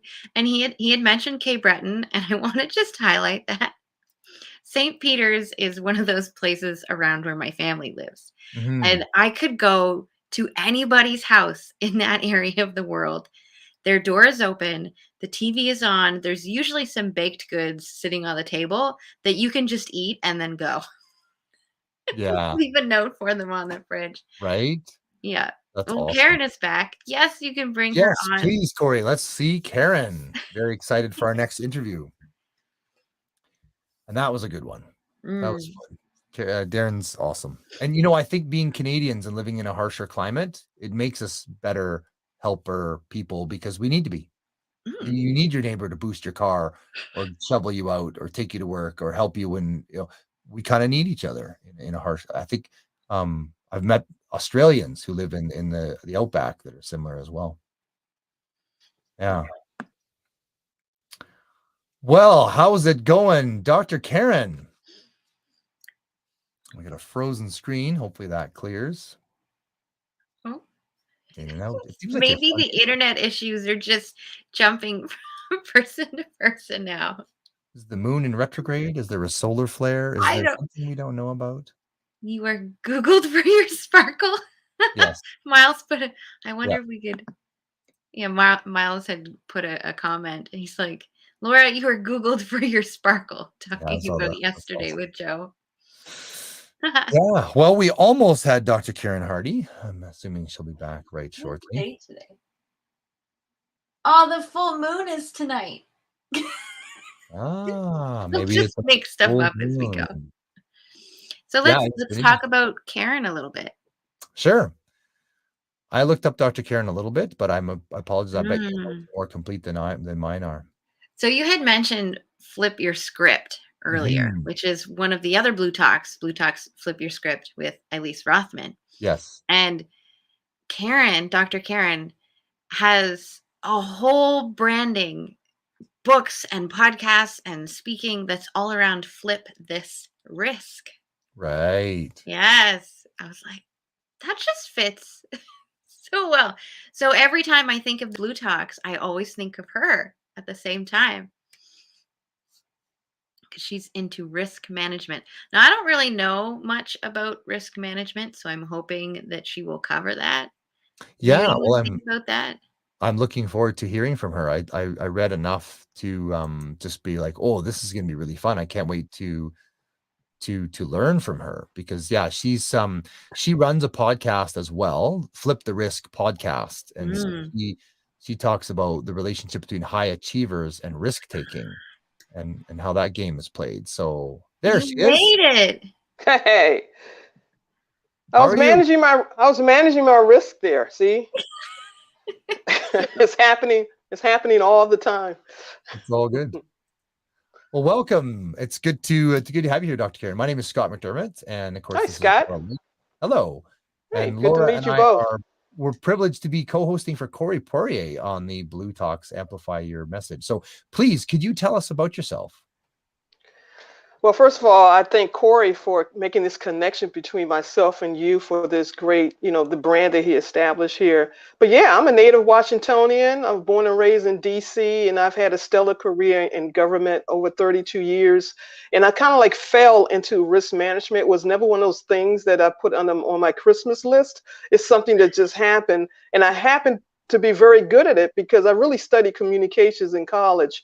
But as a liberal arts major, you're able to adapt to different things. So I got into risk management at a time when it was just starting to boom in government, but it was already taking place in private industry. And since that time, I decided to put my own spin on it to make it much more relatable for people to understand and just help people have a greater appreciation for the practice. Mm-hmm. That's fantastic. I was reading something in your bio where somebody had told you risk management is boring. Oh, you saw that. I didn't see That's that. true. That's true. Can you explain what risk management is? Right. First of all, yeah, I got that text from it was a coworker at the time, and I was all excited about, yeah, I'm in this new field of risk management and government. And she actually took a course, and she texted me and said, "Is this what you do for a living?" It had one of those emoji of yarns. But look at me today. But let me tell you, risk is something that we all do all the time. We may not call it risk, but we manage risk all the time. It's just that those who do it for a profession, we use these fancy terms to describe it, but in day-to-day life, we manage risk all the time. We have a car, you can't drive without car insurance because it's too big of a risk that, the likelihood that you be in a car accident is pretty high or low or wherever you live. So you need some way to protect the investment. And a lot of times we don't have enough monetary resources to replace the investment. So you have shared risk between you and the insurance company. But what I do is it's not just insurance. I mean, that's just an example of how risk management has changed. Because a lot of times we relate it to insurance, right? Something that's insurable, house for floods or fires and things like that. Now it's shifted into more of a strategic practice whereby in organizations, they are using risk management practices and skills to help protect the value, assets, reputation of organizations. And we see big companies doing this all the time. Mm-hmm. You mentioned value assets. This has come up today and a few times before. Can you just give us a bit of a picture of what kinds of things are value assets in a business? I guess I'll frame it that way. There's organizations, there's large or small businesses, right? You have big companies, you have Amazons, you have Netflix, all these big companies out there. They all do risk management. Okay, Starbucks, they do risk management. Home Depot, name any type of consumer brand, and they have a risk management staff within their organization. Small businesses often do not because of one, all the other expenses that they have to, invest in to maintain their company's risk is not one of the things that come up because people still think, hey, if I have an insurance policy, I'm covered. But risk is more than that. And we're seeing examples like companies like Peloton, right? Peloton, reputation risk, how things could be misinterpreted in media and marketing, and it can have an impact on your bottom line. That's where risk has gone recently. So when we talk about assets, we're just not talking about, physical assets within an organization. We talk about people assets. People are an asset to an organization known as human capital risk. right? And you need your financial assets. So there's a combination of things that can be assets. But the bottom line is that, do you have a sense and handle on what the top risks are to your company, whether it's big or small? Do you know what they are? Do you know what the emerging risk is? Because I think what we need to do is get out of this day-to-day thinking about our businesses and start thinking long-term, like a lot of the big strategic companies do. Mm. It's pretty crazy. It's important to be aware of risk, but I would ask your thoughts. I think it's dangerous to dwell on risk. Well, it's dangerous to dwell on risk if all you're thinking about is risk. Right. Right. That'll depress all of us. I like the last 2 years. Exactly. But what we have to do is, I really encourage my clients to not think about risk in isolation. It's a companion conversation, risk and opportunity. So whenever you pursue an opportunity, you're automatically buying a risk, okay? Because you cannot pursue opportunity without taking into consideration what are the risks to those opportunities, okay? So in isolation, yes, risk can be very depressing if you think about everything that can go wrong, but we don't think like that. We get up in the morning to think about what things can go right, what things can I do to succeed, what things can I do to make my customers better. All right, that's the way we think. But we need to understand that risk, it has to be paired with opportunities. It's a conversation about risk and opportunity. Yeah, I coach athletes and stuff, and one of the things I always say is risk versus reward, and that can come to so many things. I mean, not only you risk doing a really big, challenging training session, the reward is you're going to get stronger, but the risk is, especially if it's really big ballistic movements, you could hurt yourself. So it's that risk versus reward. Is the reward worth the risk? Right. And we usually do have qualitative conversations with ourselves about risk and reward. You're absolutely right. And that's where a lot of companies stop too. We talk about risk, but we don't do anything about it. That's the problem. We can name the opportunity, the rewards, and there's a risk. We can monetize the reward, but we don't quantify the risk. And that's one of the things where we actually fall short. And that's where I come in terms of helping people understand, that relationship and getting that down and actually making that part of your day-to-day conversation and strategy thinking as a business owner. So why do you think people are so averse to learning about their risk? Because as human beings, we are afraid of the uncertainty. We are afraid of unknowns. And the whole point of having strong risk management skills is so that you can uncover the unknown. The unknown makes us very uncomfortable. So I fear risk because I don't understand what's going to happen to me. But that, can be solved by understanding risk and then coming up with a plan for mitigating that risk. So that makes us much more comfortable about risk. It's that old saying, prepare for the worst and expect the best. Yeah. Yeah, or prepare for the best and expect the worst. It can go both ways, because sometimes you could be in a company, let's say you're kicking off, right? You have venture capital, people invested in you, or you end up on a big TV, you get all this exposure. Guess what? You're not ready for all those orders. So there's a lot of risk that comes with being successful.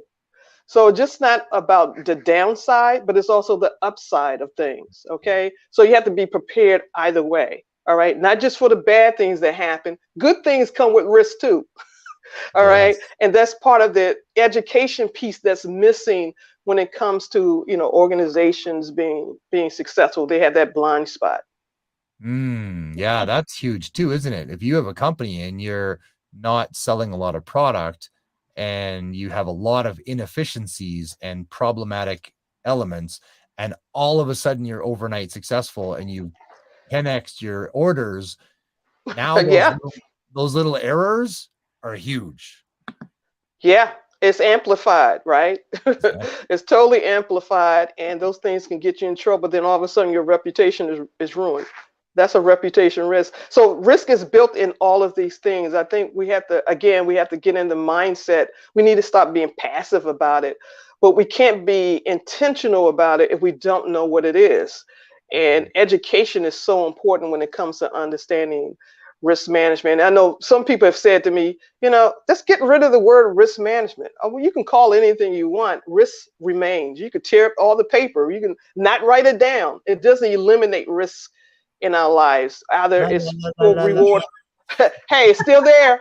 Can't say me. Yeah. See no evil, hear no evil. Exactly. So who are your ideal clients, and what does that process look like to work with you?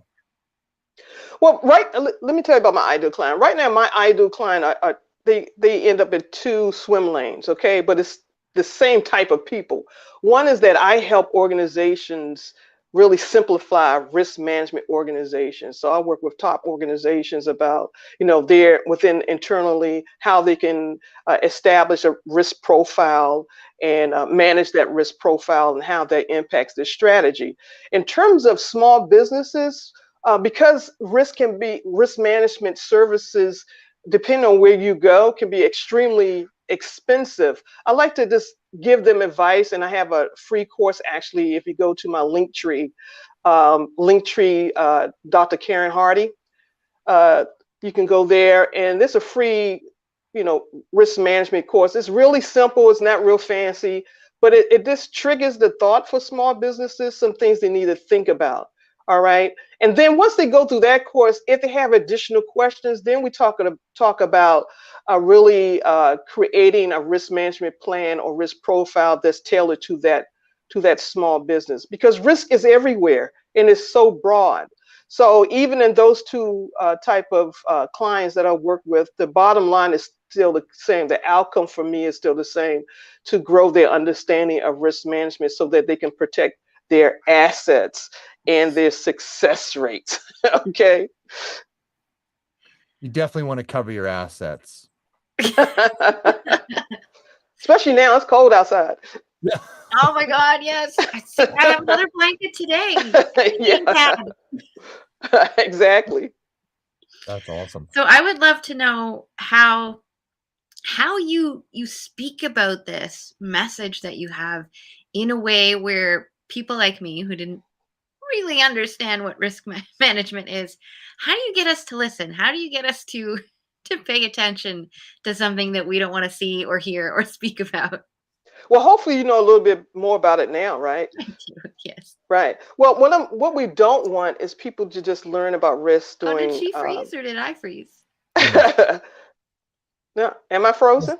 I think Laura maybe is frozen because I got you live and you're sounding good. Okay, great. Yeah, what we need to do is get people to stop, responding to understanding risk during the crisis. During COVID, the event actually leveled the playing field in terms of understanding risk terminology.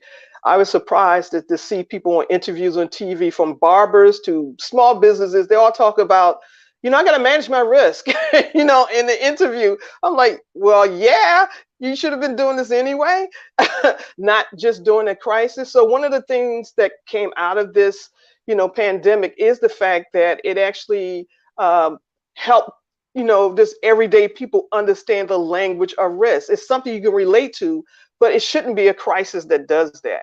Unfortunately, that's the only, out of behavior, that's how we end up doing something about it. But we could be much more proactive about it. The second thing that I'm doing is, the podcast. Flip This Risk podcast is a catchy, name for the most, just to start out. It actually softens the blow in terms of dealing with risk. So it makes it more attractive and relatable. Just because I'm a nerd doesn't mean you have to be. Okay. So it brings on the show folks who are just doing things in companies and have, they talk about how they manage their risks, how they manage organization risk, and how they perceive risk as individuals. So it's it's a very exciting podcast to listen to hear what they talk about. Just, people, leaders in these big companies that you probably buy for, like Zillow and other companies, MGM Grand, all those things. And then the second thing are the books where the education comes in. This trying to find a more palatable way to, reduce the noise when it comes to risk management and make it short, snackable books, which would take you about 60 minutes to read to introduce you to the topic. I love that term, the snackable books. Have you Yeah. coined that yet? No, it's in it. It's everybody. Everybody's using it. It's okay. But my brand is flipping risk in your favor. Now that is trademark. Flipping Ooh, risk in your favor so that, when you turn risk around, you become much more resilient because you're paying attention to things. You're looking at emerging risks. You're not waiting for something bad to happen. You understand that when you pursue opportunities, there's a reward factor. There's also a risk factor. So you pursue an opportunity, risk automatically comes with it. You just can't quantify reward. You have to quantify risk. What is the impact it will have? It's the unknown that frightens us. We have the fear of risk because we don't understand the unknown, but that doesn't have to be a mystery anymore if you just apply risk management skills. Risk management has been around way before COVID, and people just need to understand, those in the profession, we weren't shocked by COVID. It was the everyday people who were shocked by COVID. We practice this all the time, but now guess what? We're pushing it out to everyday folks saying, hey, pay attention. This is not something that, you have to learn the hard way, but you can actually, use the same skills that Amazon, that, Starbucks and all the other big corporations are actually using.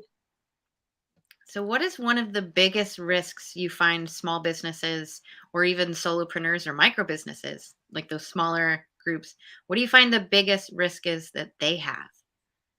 Well, I always say that, even if you look at data, they say that financial, most small businesses fail because of lack of finances. And I say that most small businesses fail because they don't manage the risk of financial management. That's two different things. All right. If you're not paying attention to the risk of financial failure, all right, then that's the problem. It's not that you can't get finances, it's that you're not managing the risk of not getting finances, because that requires you to come up with an action plan, a mitigation plan for actually coming with other options if you don't get the financing. And that eventually becomes a habit. And then the other thing is these big things that's happening. Now, all of a sudden, we are all indulging in supply chains. I can't get my gift from Walmart. I can't get, the item I want from Walmart. So when risk starts to come into our regular lives, that's when we start to pay attention, because we can relate to something's impacting me personally. So I want to know what's the problem.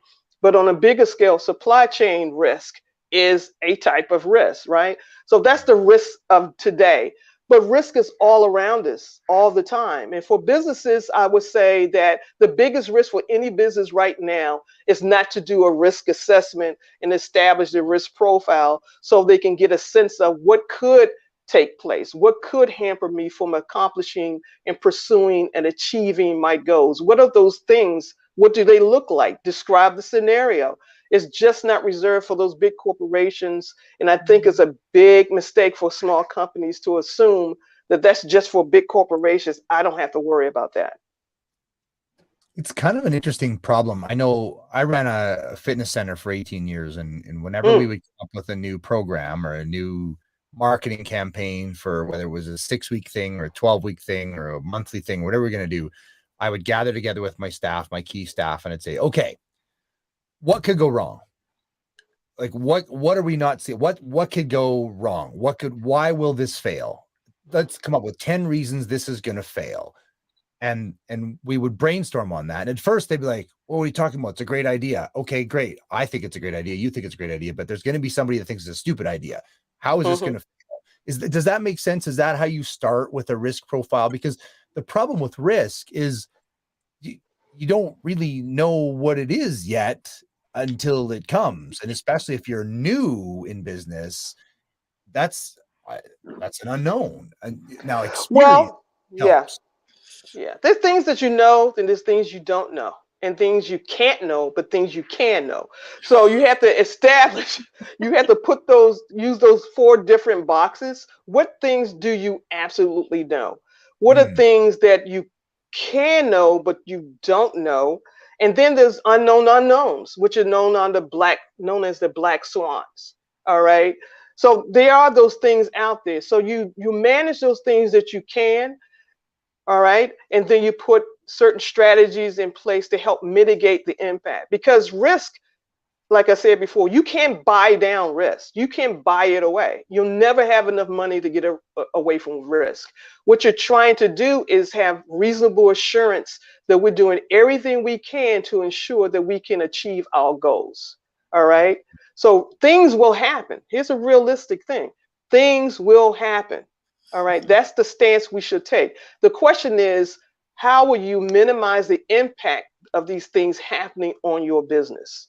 That's the correct mindset to have. It's not to say things won't happen. That's not realistic. And anyone who's good at business knows that managing and identifying risk is a sign that you are very good and you know your business well enough to do a risk assessment. So as you said before, let's talk about things that can go, things that can go wrong, but also ask the question, what things can go right? All right. And then it's just an example I gave earlier, because when things go right, are you ready for right? Do you have the capacity for right? Are you in a position to fulfill all the things that's right? Okay. So it's 2 conversations. But if you ask those 2 questions, you're off to a great start. And then you just include some mechanics that I have, some tools that I actually can walk people through in terms of a 7-step process for actually looking at risk properly. And then you'll feel more confident. When you start to have this conversation, again, you don't fear the unknown because you just went through an exercise of asking the right questions. And then you realize, okay, now I have an idea what we need to do to get ready for opportunity, reward, or if something goes right or wrong.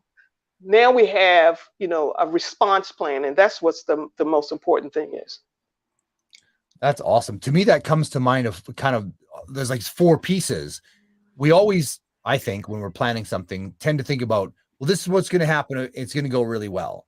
But maybe you don't think about, or maybe you do think about, well, what happens if it goes poorly? But you also, if I understand, have to think about, what if it goes exceptionally well, or what if exceptionally sideways? So it's not just it goes well, what if it doesn't? But what if it goes really well or really doesn't? Because that's a more complete risk profile. Does that make sense? Yeah, because something could go really well and then you may be surprised and went well. The question then becomes, well, why are you surprised? Why didn't you see this coming? What was it in your organizations that you did not account for that made you do really well? Okay, that's part of risk management, right? What gap existed that surprised you that you did real well? All right. So that's a learning opportunity right there. And to really get things started, I think, because this is a big topic, risk is wide, it's multiple, there's so many risks. So the best place to start with those 2 questions I talked about in terms of what could go right, what could go wrong, is what are your strategic goals for your business? What is your strategy? What are you trying to accomplish? So if you look at the risk to your strategic goals or to your strategy, start there. And then you can come up with a healthy list of what your strategic risks are, and then just work from there. Yeah. Are you willing to share the basics of that 7-step process with us today? It's pretty involved. It's like pretty if involved. you have an acronym, or if you just have a name for each of those steps, or is there actually I call it my how model. It's a little Eric. It's the Hardy opportunity wheel. I had to find something, but it's the how model. And actually this model is in the my book, Flip This Risk for Podcasters.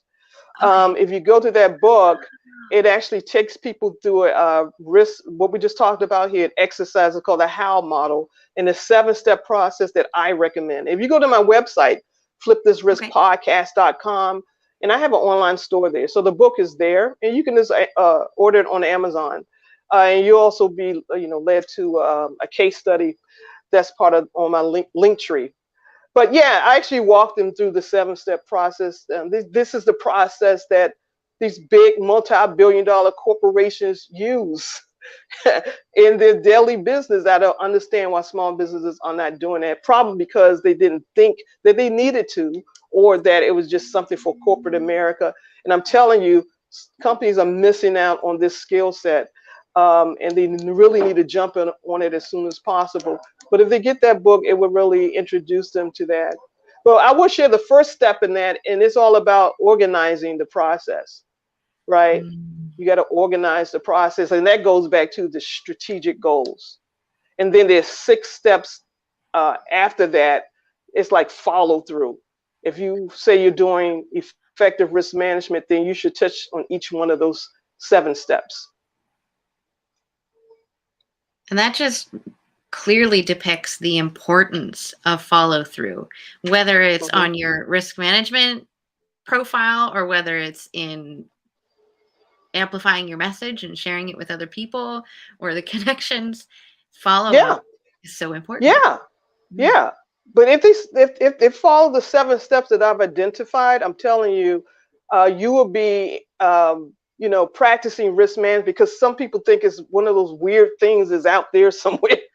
Like risk management, that's not for me. It's for insurance people or whatever it is anyway. But it is a business practice. Just like accounting, just like public relations, marketing. It is a business practice that people do not practice. And I'm shocked. I went through a 40-week entrepreneurship program that had like mandatory classes you need to do and advisors to help you through it. I don't remember ever talking about risk.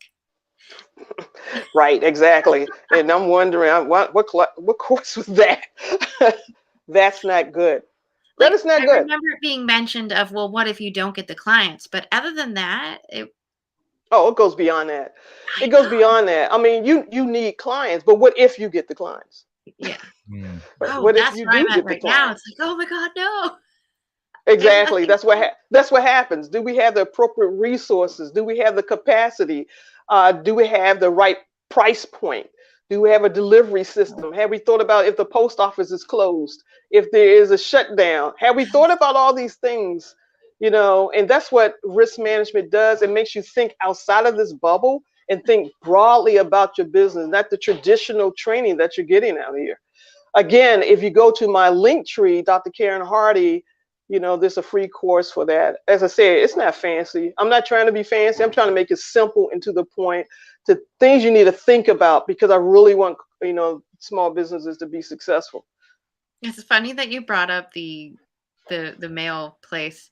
My husband is taking over his boss's job in the company that he works for, but most of the people like him in accounting are actually in the other office, and they're trying to make a move, and he's doing this risk assessment that I didn't even know he was doing until you just mentioned it. There you go.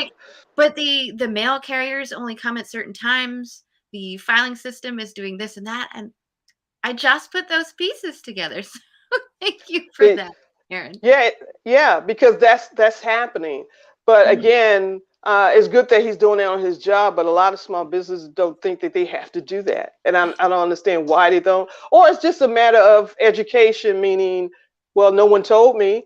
Just like you went through the training course, you're like, I don't remember talking about this. But you can see how valuable it is to actually go through this process and to actually talk about it. When I think there's room for comprehension too, that it might not be that they didn't talk about it. It's that you didn't pay attention to it, because I know if I'm really focused, if I, back when I ran my gym, or even now, if I've got a new idea, if I'm going to launch a new program, I'm so thinking about the success of it and how great it's going to be, how fun it's going to be, and I'm going to help people.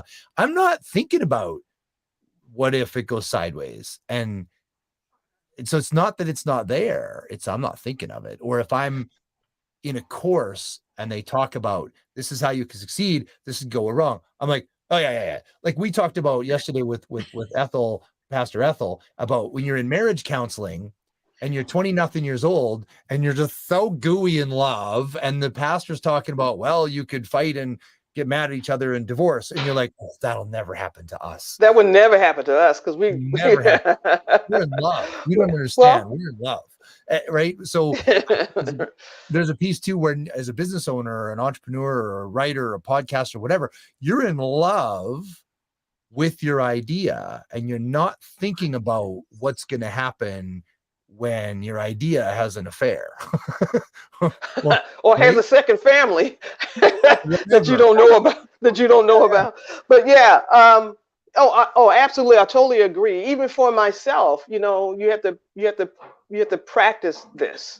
You have to practice this all the time, especially if you're a single owner. I mean, are you able to still do your podcast if you're sick? Who's going to pick that up? You still have to contact your, your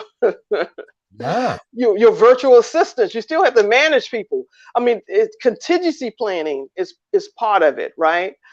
So this operational risk in terms of keeping it going, this strategic risk in terms of where are you going, right? Those things that you have to manage. And of course, there are the financial risks in terms of keeping, and staying in business and keeping afloat within your organization. But yeah, we have this romantic attachment to our ideas. And if see, here's the thing. When I was at the doing this for a very complex government organization, you have to be realistic. The more you are able to articulate what your risks are, the more credible you are. Mm-hmm. If you are not able to articulate your risks, the less credible you are. So people run from risk. You should not be running or feel inadequate about sharing what that is. If you cannot articulate what your risk profile is, I would question your ability to run the business. Totally. And, there's so many ways that this layers together, not just entrepreneurs, but so many different pieces in life. And I would say too, so I have two thoughts here. One is there are external risks and there are internal risks, like how your company runs. But then there's also, like you said, if you depend on the post office and the post office has a strike, now what do? You have to have a backup plan. But it's interesting. I just had a thought of, so I coach athletes as well as regular people for fat loss and stuff, but I have an athlete that approached me to train him for 100-mile trail run. So 160 meter run. So we were talking 21 to 35 hours of running. And he was just filled with the romantic notion of completing this great epic journey. And he was going to be this runner. And he'd read all the blogs of these professional runners who talk about it's amazing and it's bliss. And I wrote him a letter and I basically laid out the worst part of what he was undertaking. I said, this will take over your life. You will be exhausted walking up a flight of stairs for the next 6 months. This will take over you will have no social life. Every weekend will be 5 to 6 hours of running Saturday and 7 to 8 hours of running on Sunday. You need to prepare for that. You're going to be hurt. You're going to be sore, not damaged, hurt, and that's that looking at it in advance. And going, okay, if these are the risks and I'm thinking about them now, do I still want to step forward? Is that? Yeah. Oh yeah, that's absolutely the right way to think about that. You cannot eliminate the need to think forward.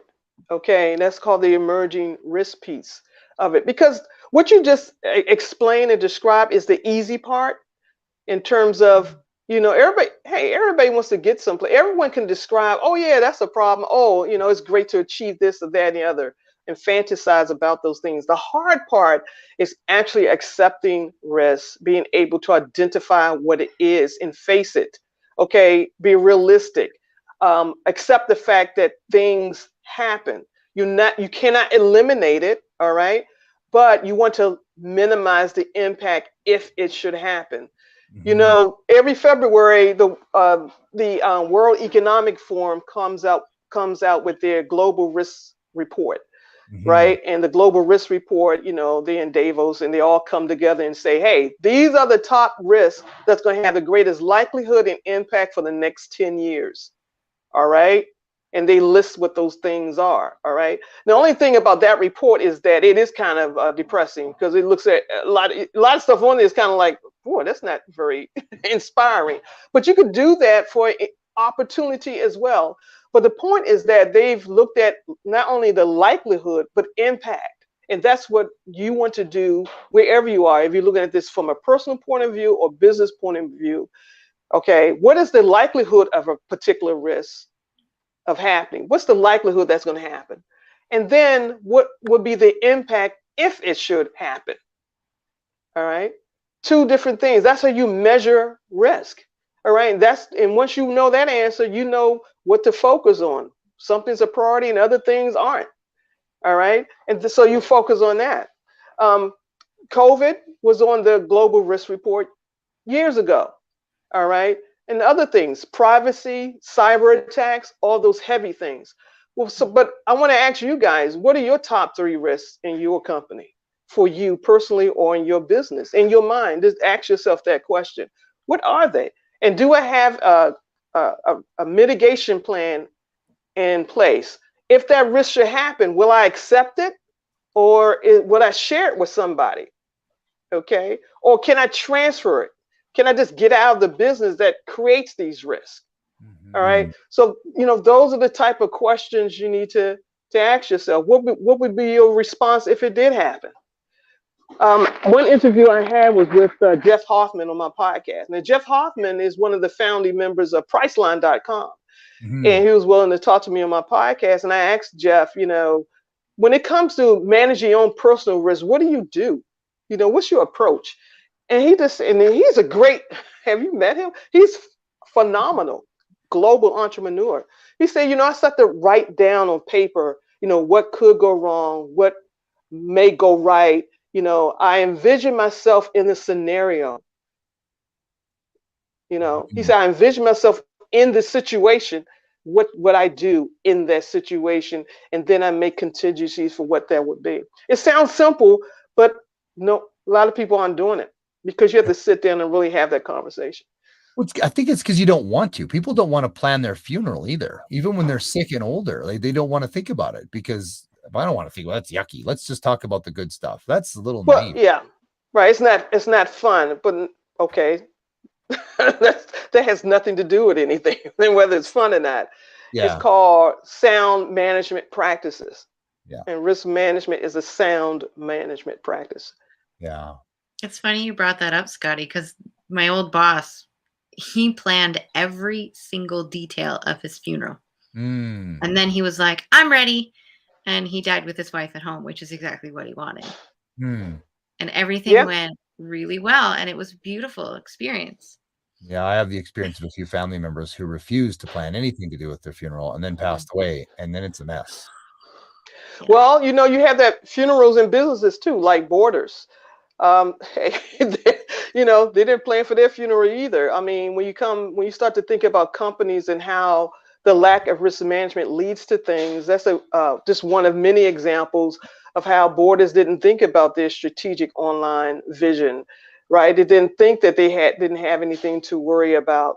And then you have Amazon coming in, making a deal with them to do their online sales. And then the next thing you know, they bought out, and Borders is history, and then back to the Postal Service that didn't think that there would be a FedEx, and a FedEx that didn't think there would be an Amazon, or Blockbuster who didn't think there would be a Netflix.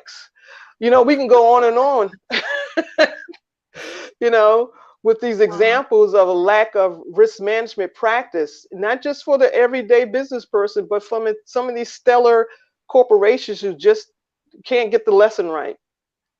Well, and Dr. Karen, you said we could go on, and that will be awesome. And our next guest is waiting. So we do have to thank you so much for this. This is just amazing stuff that needs to be thought about and is not thought about. So thank you so much. Ooh, I guess that's that. Yeah. All right. Well, wow. That was good. What a different energy, though, in some of the topics we've had. But so powerful. Welcome, Demetria. Every time I see you sitting in front of that circle, I think it's like this big bonnet that you're having this time. Like Yeah, a let me halo. put my light on so we can have a little bit better lighting here. Yeah, I tried to move mine a bit today. It's just audio, right, that we're doing? No, we're doing video as well. We're Oh, live on both. oh. It's audio and video. Can't you tell I did my hair? All right. Well, I did mine this morning. All right. Okay. Well, I didn't put any makeup on or anything. Oh, Me you're neither. fine. You didn't put any on, Scott? Nothing. You sure? Wait a minute. No. Let me look. So tell us about you, Demetria, for those who haven't met you yet. Let's see. Let's see. Wow. What do you want to know about me? It's always the hard question. It's not a hard question. It's a matter of where do you want to start? Do you start at the end? You start at the middle? Or you want to start at the beginning? So when you were a baby. So when I was born, I came out of the birth canal. And so I am an executive coach and I work with Black professionals and I absolutely love it. You know, it's the needs of Black professionals in the workspace is so different than others in the workspace. And so having this opportunity to work with them has just been just amazing. And I'm just loving every bit of it. And so that's something that I'm really enjoying. And I'm also, I have an ebook that's in pre-order at the moment. So I'm really excited about that. It's called Non-Writers Right Now, Jumpstart Your Storytelling.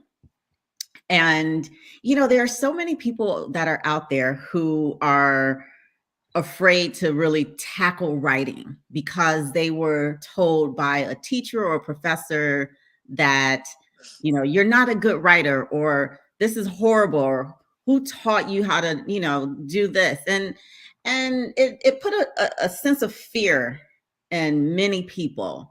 And I'm a creative person. I love creative writing. And so, when I was doing my academic writing, of course I did, the basic stuff, obviously, to get through, but I've always had this very creative side to me. And I remember when I was in a class and my professor, she was reading my work and she was just like, you need to be in a creative writing class. And I was like, really? She's like, yeah. I was like, oh, okay. And then I actually switched my major over into creative writing at that point, because it's just something where I love that amazing creativity that comes about with writing, and even when you're doing academic writing, there's still a level of you in there that is still can be creative to a point. If you know what I mean, there's, that's the straight stuff that those, what do you call those books that the doctors and the lawyers, A thesis? Not the thesis, but the books that they put out, it's just straightforward. You got all the footnotes and the annotations, this and the annotation that, Papers. That can be a little, yeah, it can be hard to deal with, challenging. So I created this ebook to really help people who really want to dive into fiction writing. And a lot of the things can be applied to nonfiction also. And so it's kind of like just a sampling of the information. So it's the first thing I talk about is how to flip your mental script. Ooh, see, lots of flipping today. Yeah. Yeah, I think that's like the running thing these days. So, and then the second part of it is building a fundamental framework, right? And the third part is exercising your writing muscle.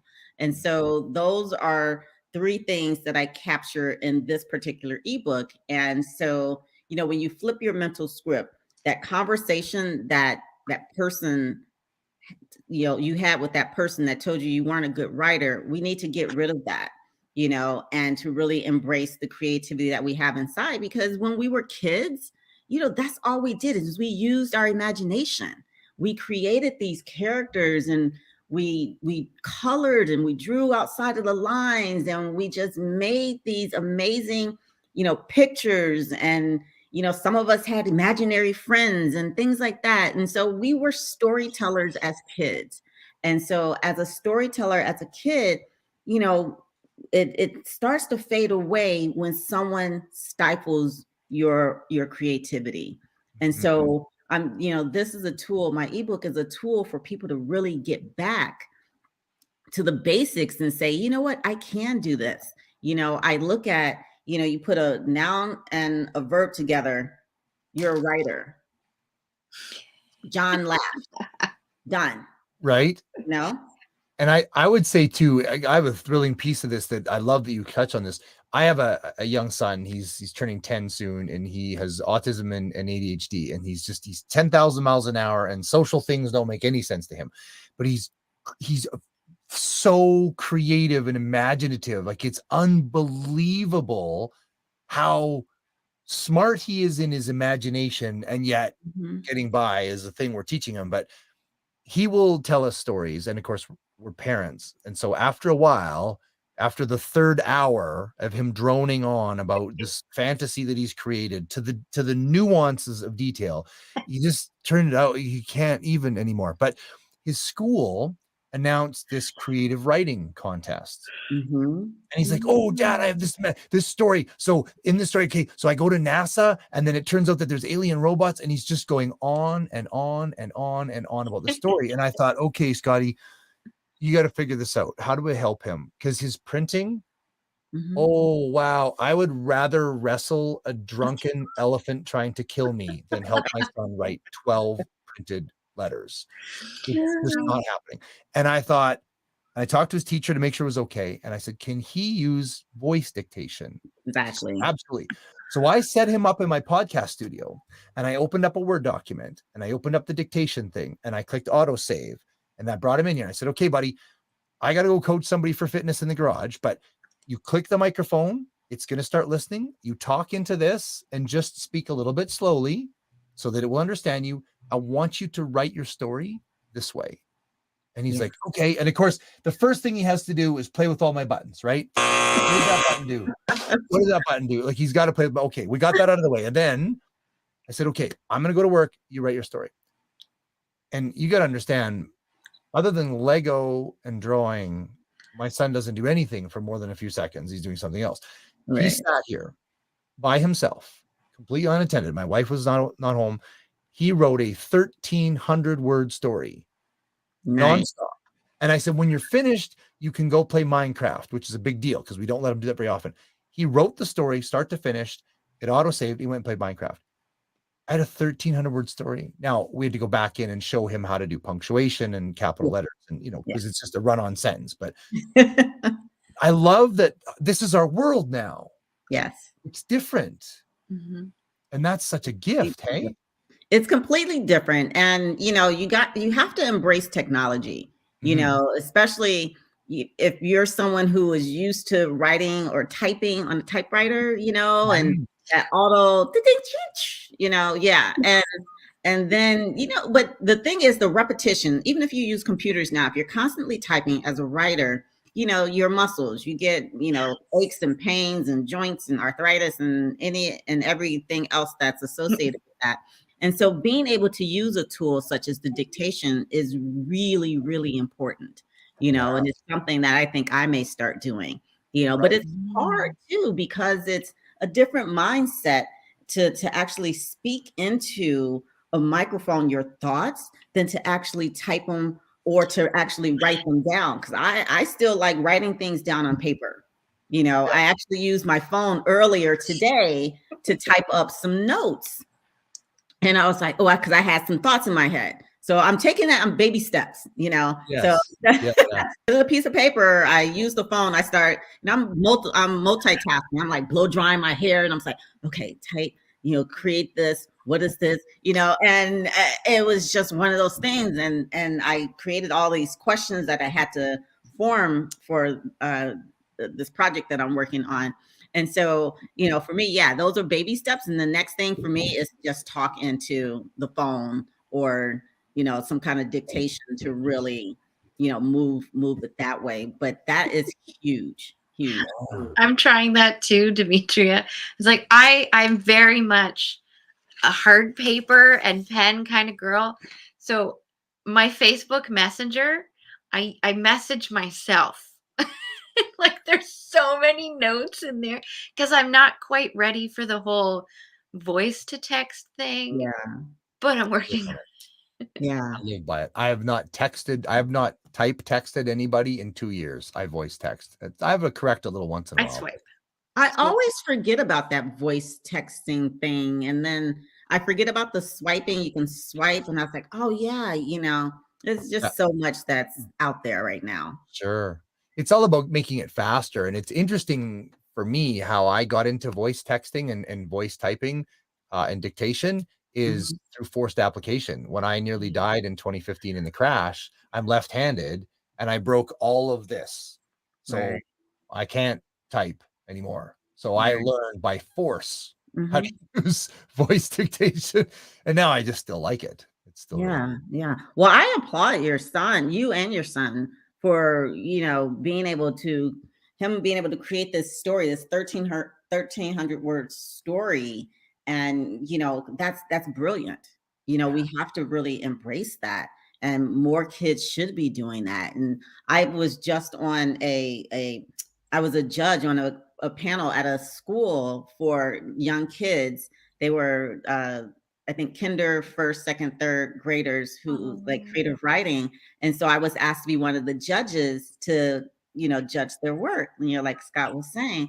And, it was so much fun to read their writing and what they were coming up with. They were talking about the environment and how they were going to help keep it clean and what we need to do. And, of course, there were some spelling errors and things like that, but it was the story. We can go back and fix the rest of the stuff, get the story out there. And, so many people have all of these stories that live within them that they're just afraid to get it out, and we need more. We need these books.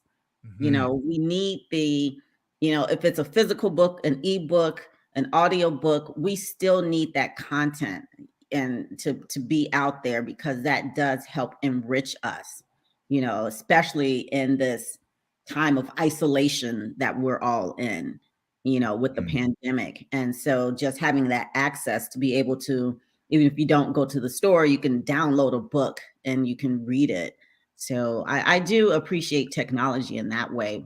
But when it comes to going back to that, so I talk about how to create these sentences, right? And I talk about the importance of character development and plot and setting, and I dive into that.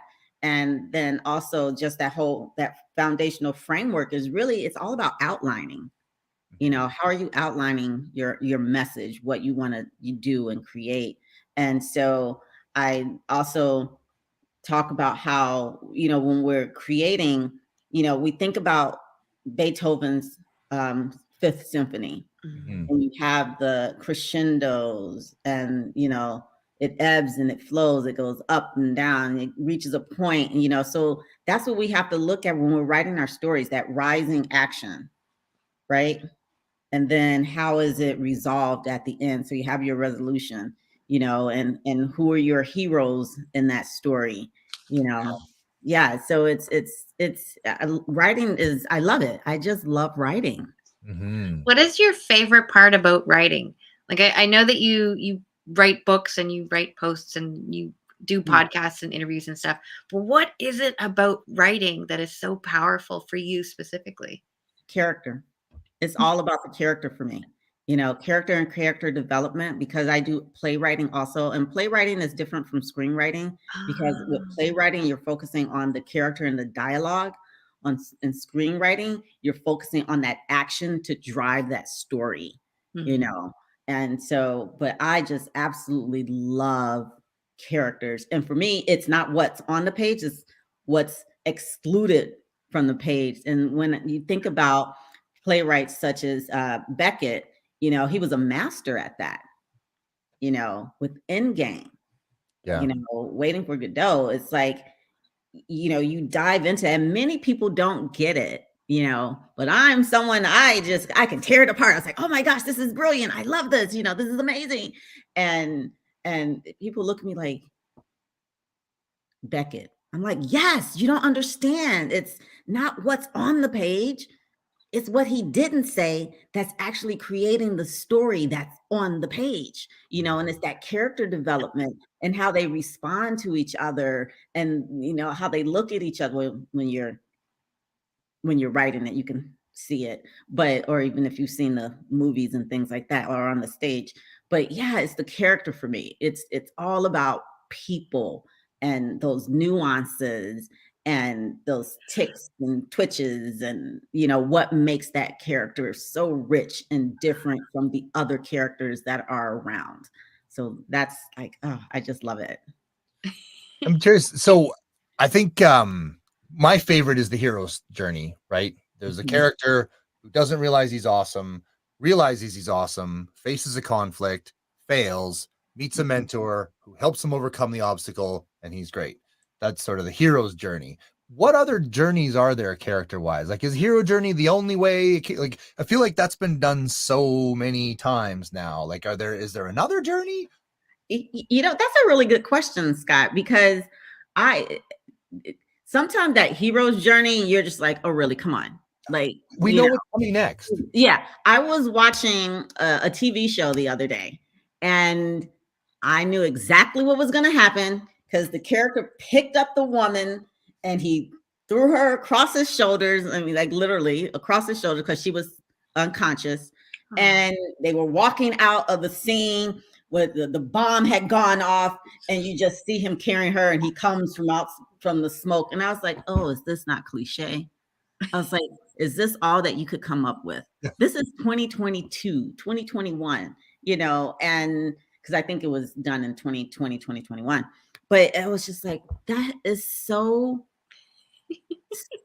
done, over, stale.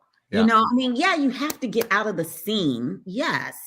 You know, but I still want a little bit of originality to it. You know, maybe they stayed inside the building and something happened that way. But it you know, we enjoy that journey, that hero's journey. So we want the hero to win, right?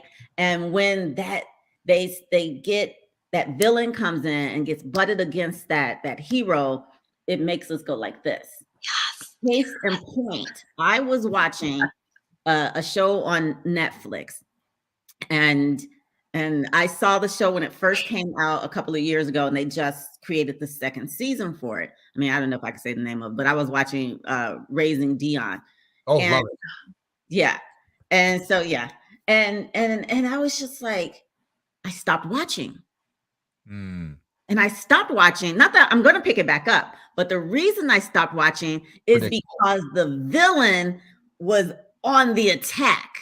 Yeah. And I was like, I can't take this right now. I'm so attached to him as the hero and what he's doing, and everything has to be okay.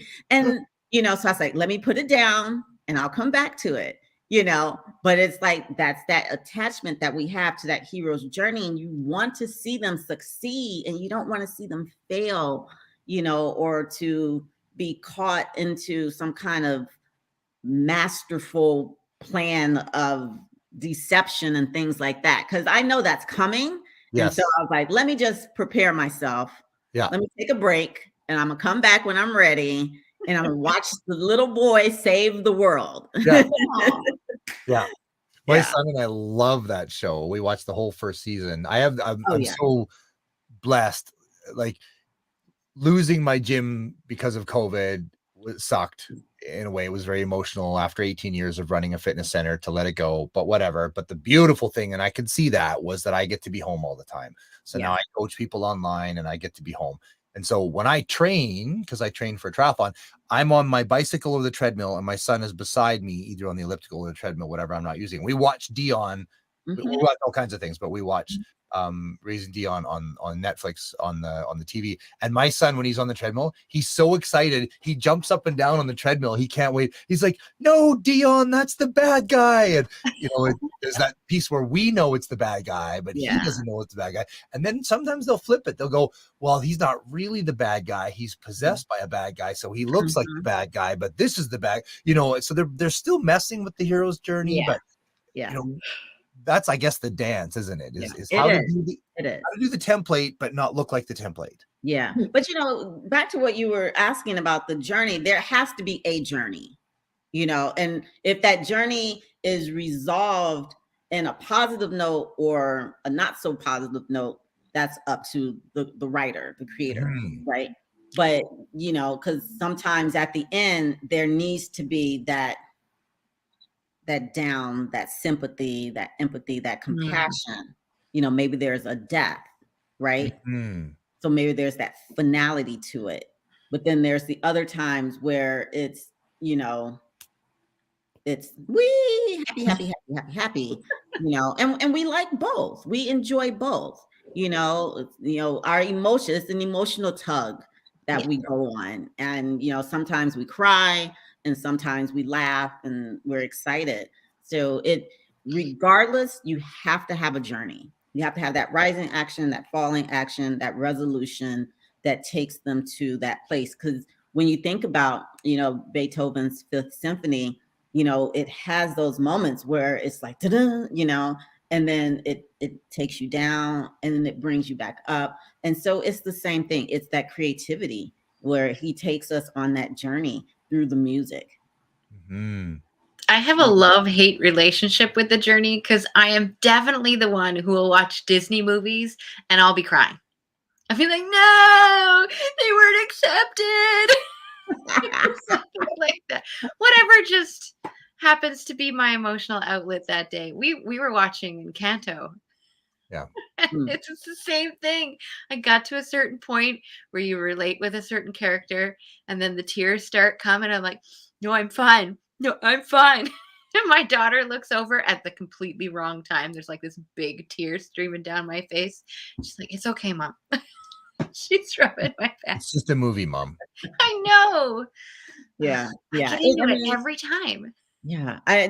Fiction writing, I love fiction writing, but I also love nonfiction writing too. That's something else that I do. And I put out my memoir, 21 Reflections of the Inner Soul, a couple of years ago. And that was highlighted just different aspects of my life, my own personal journey. You do see that journey within this nonfiction piece. And, the way that I set it up is that it's centered around really, it starts with enlightenment. That's like the first chapter per se, enlightenment, and it ends with hope, and everything in between there are situations that I was in that I was able to prevail, to go through that. And so, and the other people were the villains. They're no You villains. can't keep me down. That's right. And so I do enjoy writing nonfiction, and as an educator, because I've been in education like all my life. And I wrote my first book not the first book I wrote, but the first book that I published was my parents' playbook, Tips, Tweets, and Other Common Sense Advice. And this was just, working in the field of education for, as long as I have been, you hear things from parents, teachers, administrators, students, etc., that, I really wanted to create a book where parents could use to better communicate with their kids. And it focuses on teens and tweens and teens. And it's really a book about just communication in general. Like you can use the tips, with any relationship that you have. It's your parents, your siblings, your spouse, your boyfriend, your girlfriend, whomever. And it's just one of those pieces where it tells you, it reminds you what you need to be doing to have better communication. And I was able to incorporate like I was doing a lot of tweeting back in the day, tweet. And so I incorporated a lot of those tweets inside the book and gave suggestions on different types of movies that, to watch, with your kids and have conversations, and where to have conversations, how to have those conversations, because you can't have a conversation with someone if you're distracted, right? the TV can't be on, the radio, all these other things that are going on outside, the phone, etc., because that message is going to get lost in translation. So you have to really find the proper place to have it, and not only the proper place, but the time. When are you going to have that conversation? Right? So is it best to have it in the living room, in the kitchen, in the dining room, in the bedroom? Maybe it's in the morning when you're getting ready for, it's different for everyone, right? And so you have to really find the best place. And it's also, the key is, or maybe it's in that drive to school that you're having the conversation, because that it's close quarters. The attention span is there. Turn off the radio, and that other person, is there to listen. Captive audience. Right, definitely. So when you do that, but it's also important to know that you kind of have to ask for permission to have the conversation. Because if I'm trying to have a conversation with you, Scott, and it's not a good time, we're going nowhere. So it's like, you really have to know when the other person is in a place to receive. So that's really, really key. So basically asking for permission, is this a good time? When is a good time that we can have this conversation? And coming back to it, because it's hard. Sometimes having those hard conversations, it's a matter of where it happens and when it happens. So we have to be mindful of that. And that's changing drastically, to my mind, as we move forward in life and technology speeds up. And I look at in the classrooms and trying to gain attention of the children. I know I am invited a couple times a year, one each semester, to speak on nutrition and fitness to the high school kids. And I loved it when it was in person, because I could really gain the audience. I could be so much energy. I could pull it even from the kids in the back. Yeah. Pretty soon they're asking good questions and that kind of thing. And now it's on Zoom. Yeah. And 70% of the cameras aren't even turned on. Yeah. And I ask for a response and get crickets sometimes, or the teacher answers, but it's always just me and the teacher. Well, that's not helping. And I find that there's a lot of noise now. And actually, George Morris posted a question: how do we keep teachers wanting to teach? Because I think that's shifting. That attention span. Teachers now are competing with YouTube, which is 30-second sound bites. Just give me the goods. Let's go. I want something else. Blame MTV. I'm serious. MTV, really was the catalyst of all of this shorter attention span. I want my MTV, those videos coming out and being in front of the television, looking at the videos and at the video after video after video after video. And it created a sense of our attention spans moving from picking up a book and reading it and sitting there for hours to read to a 3-minute video. I gotta have more. And you got all that stimulation coming at you, right? And that's the synapses in your brain is like, woo, everything is being fired at you so fast. And so, yes, our attention spans are a lot shorter. And, when you think about how do we encourage teachers to stay within the teaching profession, I think that's kind of what was being asked, right? How do teachers remain? Okay. So how do we keep teachers wanting to teach in an environment where the students are not necessarily listening? Yeah. So they have to know, and I talk about this because I'm doing executive coaching for educators, administrators. So the key, a real key point is to know what your strengths are as that educator. Right? You have to know your strengths, and you have to use those strengths and leverage those strengths to actually connect with those individuals, right? And then you get to learn what it's all about that character. It's about people, right? observation, knowing who they are, getting to know that individual. So if I know that, Scott loves, Batman and Laura loves Wonder Woman, right? Deadpool. Or vice versa. Regardless, it's just like, I'm going to really start connecting with Laura on that level and Scott on this level. Or if I know that Scott really is someone that loves to help other kids in the classroom, I'm going to allow him to really use that part of his strengths of helping others. Right. So, taking a step back as a teacher, getting to know who you are as a teacher and getting to know your students. You'll get that pushback. And to go back to what you were saying, teaching on Zoom or having those conversations on Zoom, I'm actually doing a presentation or facilitation on Friday.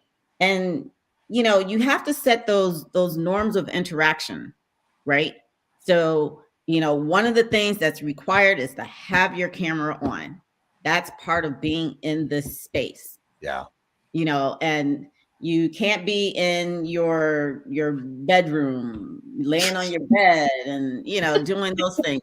So the teacher has to really make it clear that these are the expectations. Have clear expectations going into it. You as the facilitator that, I have like 5 basic norms that I use. Let's see if I can think of them off the top of my head, but it's like participate fully. Why am I forgetting this? This is really important. Because it's live and on camera and things happen. Like, it's oh gosh, now I kind of want to find it because that's kind of important. But anyway, I'll distract for a second while you find it. I know one of the times I was talking on Zoom and it was 8:40 in the morning on a Monday. And I think the kids had been given a requirement that they had to be logged into the call.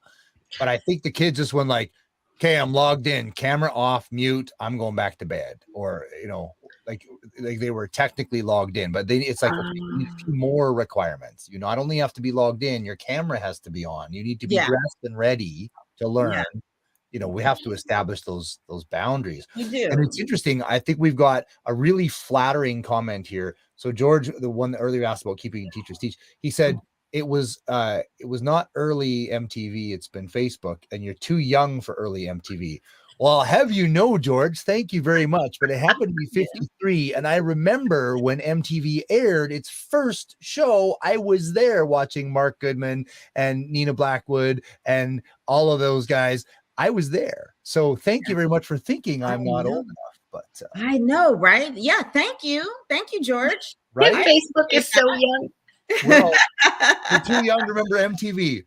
No, I'm not. But no. I remember watching it all the time. That was my favorite channel. Yeah. It really was. I don't even do videos on MTV anymore. I have no idea. I don't think so. Yeah. It's all content. Right? Did you find your piece? I didn't, but it's basically respect all viewpoints, participate fully. I did throw in there, have fun. It's several things. See, that's all good stuff. You have to really make sure that they understand. Yeah. The other was I don't know. No worries. I want to go back just for a moment. You were talking about asking for permission. Yeah. Asking for permission to have a conversation with your kids. First thing was, what was the name of that book again? Tips, Tweets, and... It's Parents Playbook. Okay. Tips, Tweets, and Other Common Sense Advice. Okay. And then, so you were talking about asking for permission. And then you were talking about having a proper place and a proper time and basically a proper environment to have that conversation. It feels the exact same when we as entrepreneurs are sharing our message with our followers and our audience. Without that permission, it's what I've been saying for days, Scotty. It's the, hi, nice to meet you, marry me. Yeah. Yeah, when you're building that audience, I was doing some buddy coaching the other day, and I was thinking about, and he was helping me to see some of the things. I was telling him I'm having issues with the whole marketing piece of it and how to get the message out there, and then I just started having these aha moments. And then afterwards I said, oh yeah, this is what I'm gonna do. I'm gonna do this, I'm gonna do this. And I was like, but who's coming to the table with me? So it is still, people have to really trust you, trust your message, respect. They have to, you don't even have to like me, but you have to be authentic in who you are, and connect with them on that level of authenticity, that they have that connection. So yeah, it is. It can be a challenge as an entrepreneur, day in and day out, as to how you're creating and building, that brand that resonates with people, and it's not easy. It's not easy. There's so many different factors. And again, that goes back to knowing your strengths, in terms of, if I'm that creative person and I'm more that big idea person and building, maybe I need brand of someone who is more of that techie, someone that's on the tech side, and they understand that aspect. Maybe I need someone who understands the marketing aspect, because you're gonna just go around and around and around. And I know, because you're trying to do everything and you're not leveraging your time in the right way. So if you can hire someone to build your website, if you're not into creating and building it, or if you can, hire someone or find a friend, you have to trust the friend, obviously, to help you with this aspect of whatever it is that you need assistance on, because that's their specialty, then do it. If you're someone that doesn't like to mow your lawn, what are you going to do? You're going to pay someone to do it, right? Yeah. And some people really enjoy that relaxing mode. Some people really enjoy doing dishes, housework, things like that. And other people hire someone to do it for them. It's because that's not the best use of their time. My daughter loves to clean toilets. I know. So right before COVID, we started a business for her. We were starting to start a business for her to clean toilets. And then when we were just about ready to launch on her birthday, everything got shut down. I was like, no. So now we might be thinking of like the toilet fizzies and just selling those to neighbors. Yeah. It comes to leveraging your strengths and building your team, right? Finding people that are good at the things that you're not good at, or just don't want to do, or exactly, it's not worth your time to do. You could be doing productive things instead of that. Like, you create you're a brand new budding entrepreneur and you need a website, and you're like, oh, I'm going to build a website from WordPress. Really? Maybe you should just get somebody to do that. Right. Well, I tried. They want $5,000. Okay, well, go to the local high school. They're high school kids, and building a website to them is just like coughing into a hanky. It's just like whatever. So it doesn't have to be you. Exactly. And looking at, when you start to look at it in those terms, because that's what I do now, is, if I do try and tackle something, and immediately I'm just like, not me, I can't do this. Not that I can't, it's just not the best use of my time. And so, because I don't want to spend the next 6 months trying to figure out something that someone else can do in 6 minutes. Yeah. Because like you said, that high schooler or that college student, they'll figure this out in a second. Like, I called up a friend of mine and I said, hey, can you help me make sure that my time machine is connecting with my external hard drive? And and he's like, sure, I'll help you out. Because it's like, I plug and play. I was like, this isn't working. So I need someone, if he's willing to help me, then okay, let's do this. you know, and I was like, my iPods aren't connecting with my phone anymore, you know. He's my Apple techie Mac. Sure, yeah. You know, like I always go to him for for quick fixes. And he's like, do this, do this, do this. I was like, I did that, you know. And he's like, well, disconnect and reconnect. And so, yeah, you know, so it's like, go to the people that can really help you out versus stressing yourself out more than what you need to. Well, and I think for a lot of starting out people too, they stop with thinking, well, I can't afford to hire somebody. And then, okay, so my answer to that is, well, if you hired somebody to do that task in 3 hours, what can you do in 3 hours to earn the money to pay for that person? And I'm thinking you probably could pull it off. And that's what people don't stop to realize. I mean, I had some guys doing some work for me and it was going to be money I didn't have.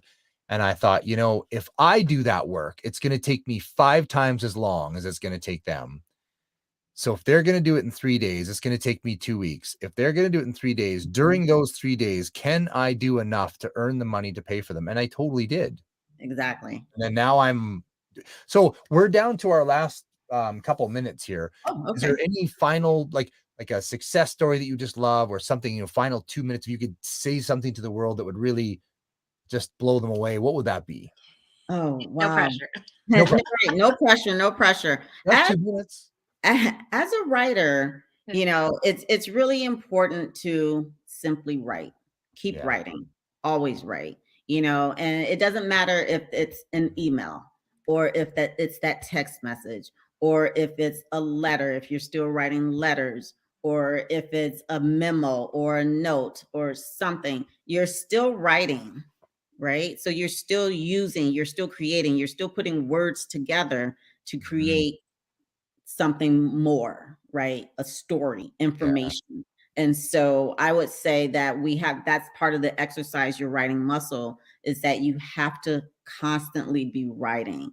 And, you know, you may share this with someone or you may not share it with, you know, with the world. It's all about your comfort level. And I really encourage people to leave a legacy, you know, for their loved ones. And so create that memoir, that book, so that it's there. Exactly. I was like, are you in this one or are you in a different I'm one? in volume 3. Oh, you're in 3. Yeah. And so that's what I would say from a writing point of view. And the other thing is to just never give up.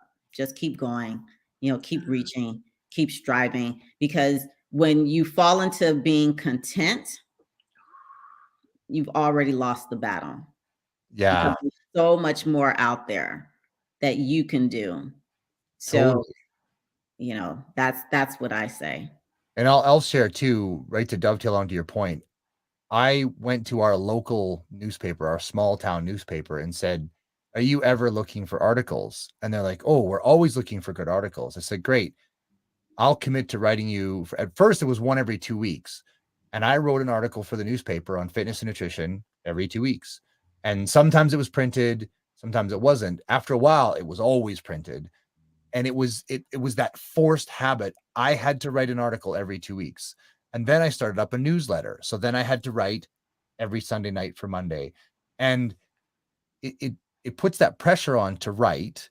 And it's hard at first. I know I struggled a little bit in the beginning, but then after a while, now I've been writing for 18 years. And now I can write a 700 word article in 10 minutes. Like it's not even hard. But I think you really hit the nail on the head. A writer writes. It's like a muscle. You have to just practice writing. Yeah. It gets easier and easier. Yeah. So yeah, I appreciate this time. This has been wonderful. I really enjoyed this. That's awesome. It's been great conversation. Yeah. So just, you know, everyone pre-order my new book. Yes. Is there a website for that? It's available on Amazon, Apple, Barnes and Noble, Baker and Taylor, Toledo, Viblio, and maybe a couple of others. But it's you can pre-order. It's non-writers right now. Jumpstart Your Storytelling by Demetria L. Cook.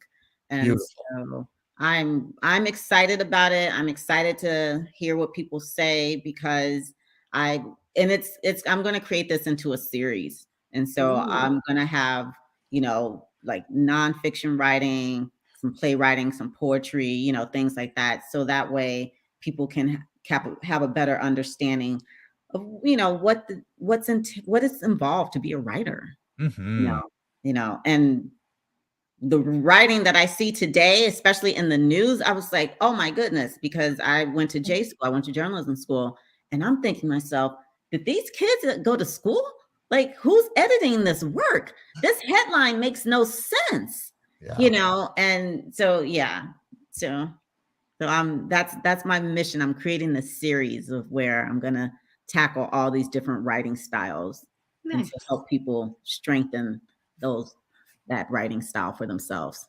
So well, I just want to say that it has been a pleasure to be on video with you yet again. Yes. It always is. Yes, it's been great. And thank you so much for joining us. Thank you so much, Demetria. We'll say farewell. Bye. Bye. Take care. That was awesome. I had the pleasure of talking to you and coaching Demetria in Corey's session a couple weeks ago. Nice. Welcome, Lance. Hello, Lance. Hey. Hello. How's it going? Very well, thank you. How are you guys doing?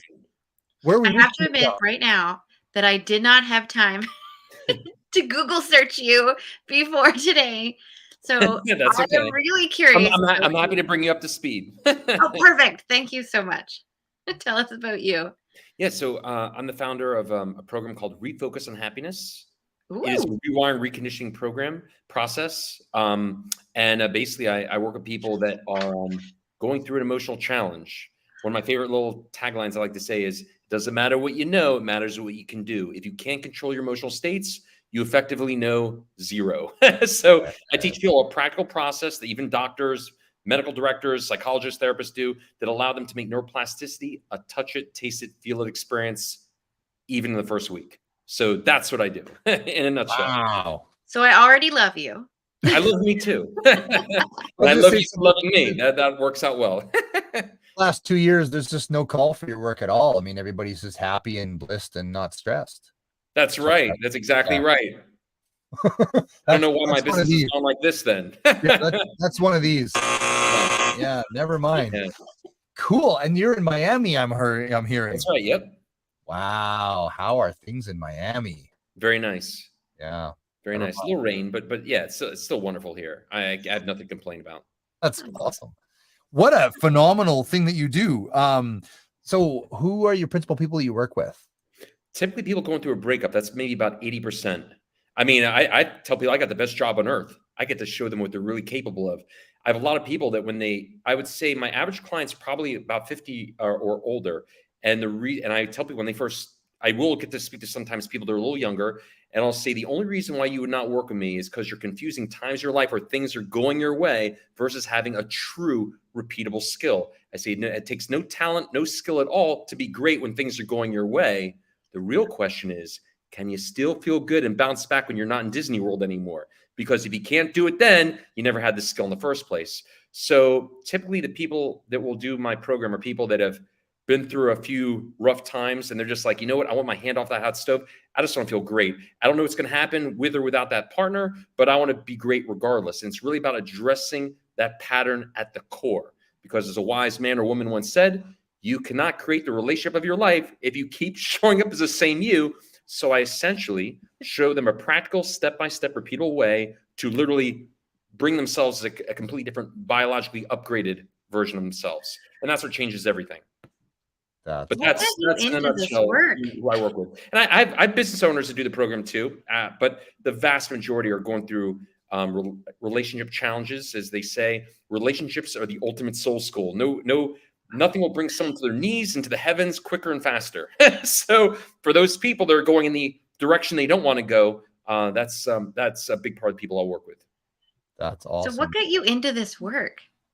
I did not have the easiest time in life. The reason I'm so passionate about what I do is I always tell people, I don't care what your story is. I don't care what your details are. I know very well, better than you think, what it's like to be you. I know what it's like to be deep in the trenches. And I also know what it's like to be resurrected. So I had my own challenges. And, like they say, you can't really teach something you haven't experienced yourself. So when you had a period of time that was not so pleasant and you were able to, in a consistent way, get yourself to where you want to be, it makes you want to share that with people. But yeah, I mean, I had my own journey. So everyone gets to benefit from the fact that my first few years were not so easy. I figured there was a story I had a real behind compelling reason to learn a practical way to feel good regardless. I mean, this is literally I would about say, what's that? Sorry, go ahead. I would say that's a universal truth in just about everybody we've interviewed and everybody in a successful, like, we all speak from our knowledge point. I mean, I went from fat desk job, architecture, fat, sick, to fit, healthy, loved it, quit that job, became a personal trainer, opened a gym, came from, went to. That's so common. What else can you tell us about your journey?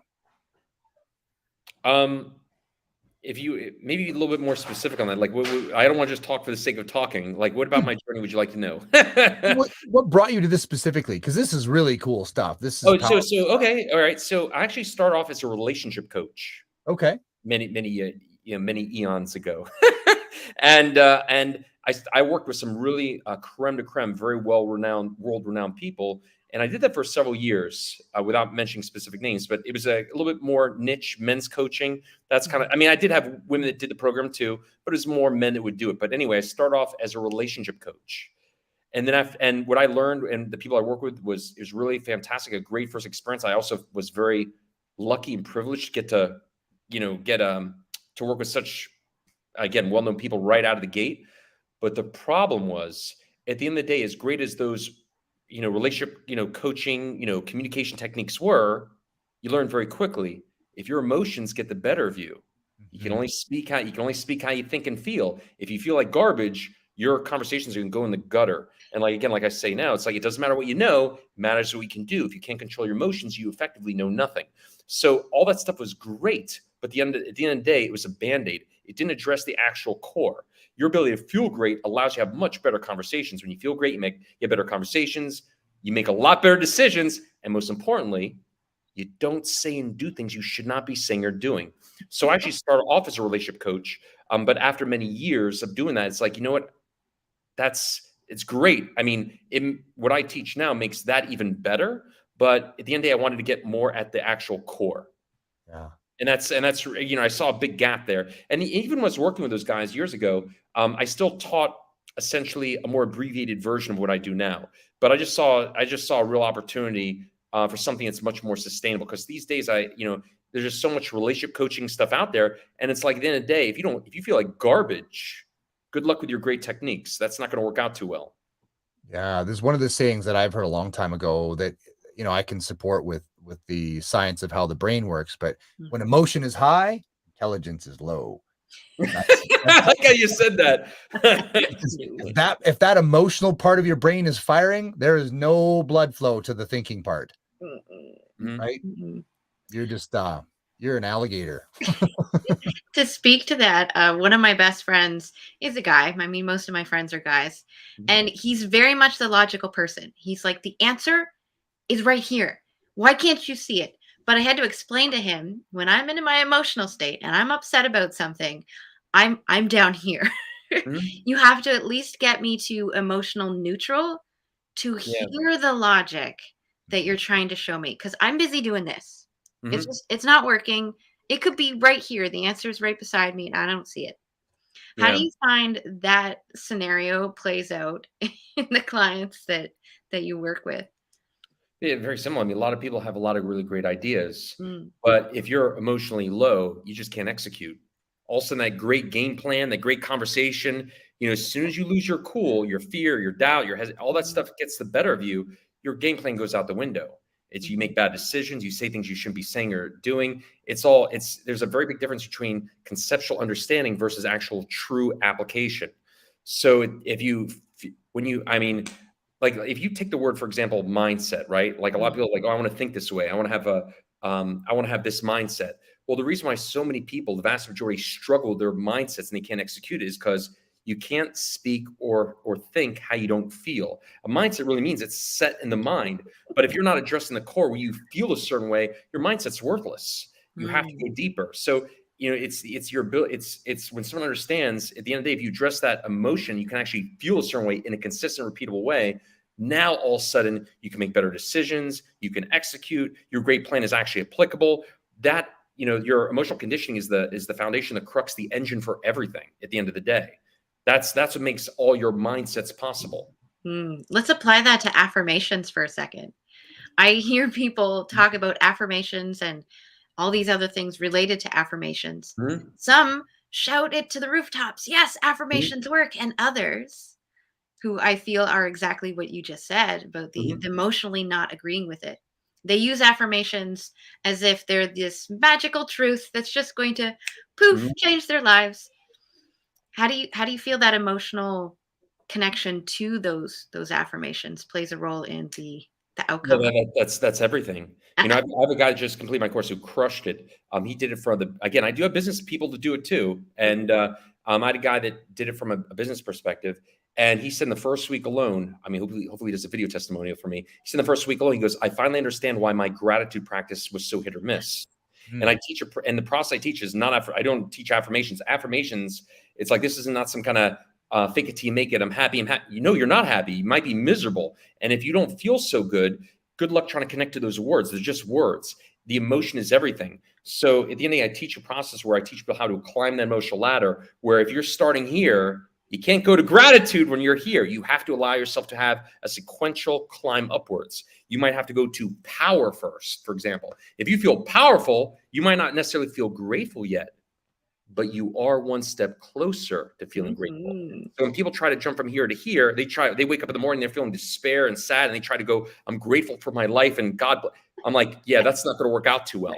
So people have to understand they're like almost like a professional athlete. You have to allow yourself to warm up those muscles, in this case, emotional muscles. So the reason why affirmations in a pure sense are essentially worthless is because they're just words. If you can't emotionally connect to them, then they're just words, nothing more, nothing less. But if you can, and you have a specific way, in a repeatable, consistent way to allow that to get that furnace of energy going, then guess what? Now you can start making your climb. And even if you start in the lowest of low, like despair, which I think we'd all agree is the crappiest of the crap, and you get from despair to at least your own version of Rocky Balboa, right? Or own female version, like, I feel good, strong, powerful. Oh no, again, I love Rocky. It's all good. You may not be grateful yet, but you are one notch closer on the emotional ladder. And again, I had this gentleman who graduated from my course pretty recently. And he's like, I finally understand why my gratitude practice never worked. It was all hit or miss. That's because when a day where you start down here and you try to do some kind of gratitude affirmation, that's not going to work out so well. But some days when you wake up and you feel here and then you do it, now you're like, cool, I can get it. But you have to respect where you start on that emotional scale when you wake up in the morning. If you start down here, you have to allow a little bit more of a climb. If you start here, hey, great, go for those gratitude affirmations. But that's why affirmations in a pure sense don't work. If it's just words, then that's all it is. You have to be able to have a repeatable way to emotionally connect. Allow yourself to get an emotional pump, just like in the gym, you get a physical pump. Same thing. Earlier, I was looking for my emotional frequencies chart to point that out exactly what you just said is fear and guilt and all of that is so low where our physical bodies want to shrink. And then something like love and above is a phrase in the spiritual world where the frequency is so high where you want to expand. You're open to new opportunities. I love that so much. It's interesting. In a program that I work with, usually it's based on fitness and nutrition, but I try to have the bigger package. And one of the things I do in the 21-day reset is that you're not allowed to check the news or Facebook or Twitter or anything for the first half hour of your day. You have to get up or do the things, have breakfast. You're not allowed to do that first, because I think what you're saying is if you start out your day and the first thing you get is awful, yuck, horrible, I hate you, blah, blah, blah, blah, blah. Then you try to go, I'm happy and my life is wonderful. Good luck with that. Yeah, that's just not happening. So, do you have any advice in that? Because in our world right now, seems to be a little more yuck than ever before. And what are your thoughts on how that? Because I would say too that what you do as a relationship coach, it's easy to sail a boat on calm seas, but we're in a hurricane. so, Mhm. so how do you, as a couple, sail your boat together in stormy seas? And have you found a big difference in the last few years with couples and relationships in this environment to try and hold them to stay the course of being, good to each other? And yeah, tell me about that if you wouldn't mind. Yeah, I mean, what people must respond in accordance to the version of you bring to the table. If you have a consistent, practical, step-by-step way that every day you can get here, right? You can get here, and you allow yourself that opportunity, and you're presenting yourself to the world like here. People must respond in accordance to the version of you bring to the table. If you feel here versus here, you're going to speak differently, confidently, joyfully, and people are going to respond in accordance to that. And that's what changes everything. When people do my process, for example, one of the first areas, I mean, I can't even make this shit up here. Hopefully it's okay to curse, by the way. People, I would say over half the people make more money or gain promotions in the during our time together. And there's a reason for that. I tell people, like, listen, it's very obvious here. Work is one of the few places you're getting a chance to try your tools each day. And if every day for your whole life, your professional life, you were showing up here because you felt here, you spoke here, whatever, and all of a sudden now you're feeling this much better. Well, guess what? All your coworkers get to meet a different version of you. And they're and if you're happy, you're joyful, you're confident, you feel sure of yourself, you're more engaging, they're going to respond differently to you. They're going to want to be around you. When you feel great, you radiate. When you feel great, you become the kind of person people want to be, and the kind of person people want to be around. Not to mention, to come to your point, you become the kind of person people want to fight to be around. So it makes it a much more enticing relationship to try and work towards. I mean, the decision being in a relationship is not intellectual, it's emotional. There's something about them. So when you make something about you, all of a sudden you become a much more enticing reason to try and work for that relationship. Not to mention also, it's very hard to argue with somebody who's just in a great mood. So it changes everything. I have pissed off so many people from being so smiley when they're just busy being angry. They're like, how? Just, ugh. But I love what you said there, Scott, because what you said there, even about the beginning of the day and stuff like that, at the end of the day, it's your brain is just like a different type of muscle, neurological muscles. And that's really what they are. They've proven this. You have areas of your brain associated with fear, sadness, gratitude, joy, happiness. That's all they are. It's all wiring. So if you think about like a workout, right? Anything that distracts from your workout dilutes from your workout. Yeah. If you start your day with a bunch of nonsense, well, think about it from a classic sense. If I'm your personal, this is your world here. If you're my personal trainer, I know you're the best on earth at what you do. And I show up to the gym and I don't listen to you. And I read my Facebook and go through all my Twitter feeds and all that stuff. And even though I know you're the guy that is the creme de creme, if I show up to the gym, your gym, and I already know because I peeked at the world, all the nonsense going on, I looked at my phone, I see that I got these 3 annoying conversations later on that day. Even if you are the best trainer on earth, I'm in your gym, I'm not fully paying attention. I'm distracted, diluted, thinking about what's going to happen later on that day. Anything that distracts you dilutes you. So it's so important to really harness that beautiful blank canvas we all wake up with each day. So what you're saying is, it's so obvious, but it's like, why would you want to dilute, take away from your workout? That's not serving you. Not to mention, it's not enjoyable. Most of the things that people even put on Facebook, it's not even real. They're projecting what they want you to see. So it's like you're literally setting the stage for just not a good way to start the day. But from a workout perspective, what you do, you want to do your workout completely focused. You want to take away from that, looking at stuff that's not even real. That's awesome. Yeah, that's so powerful.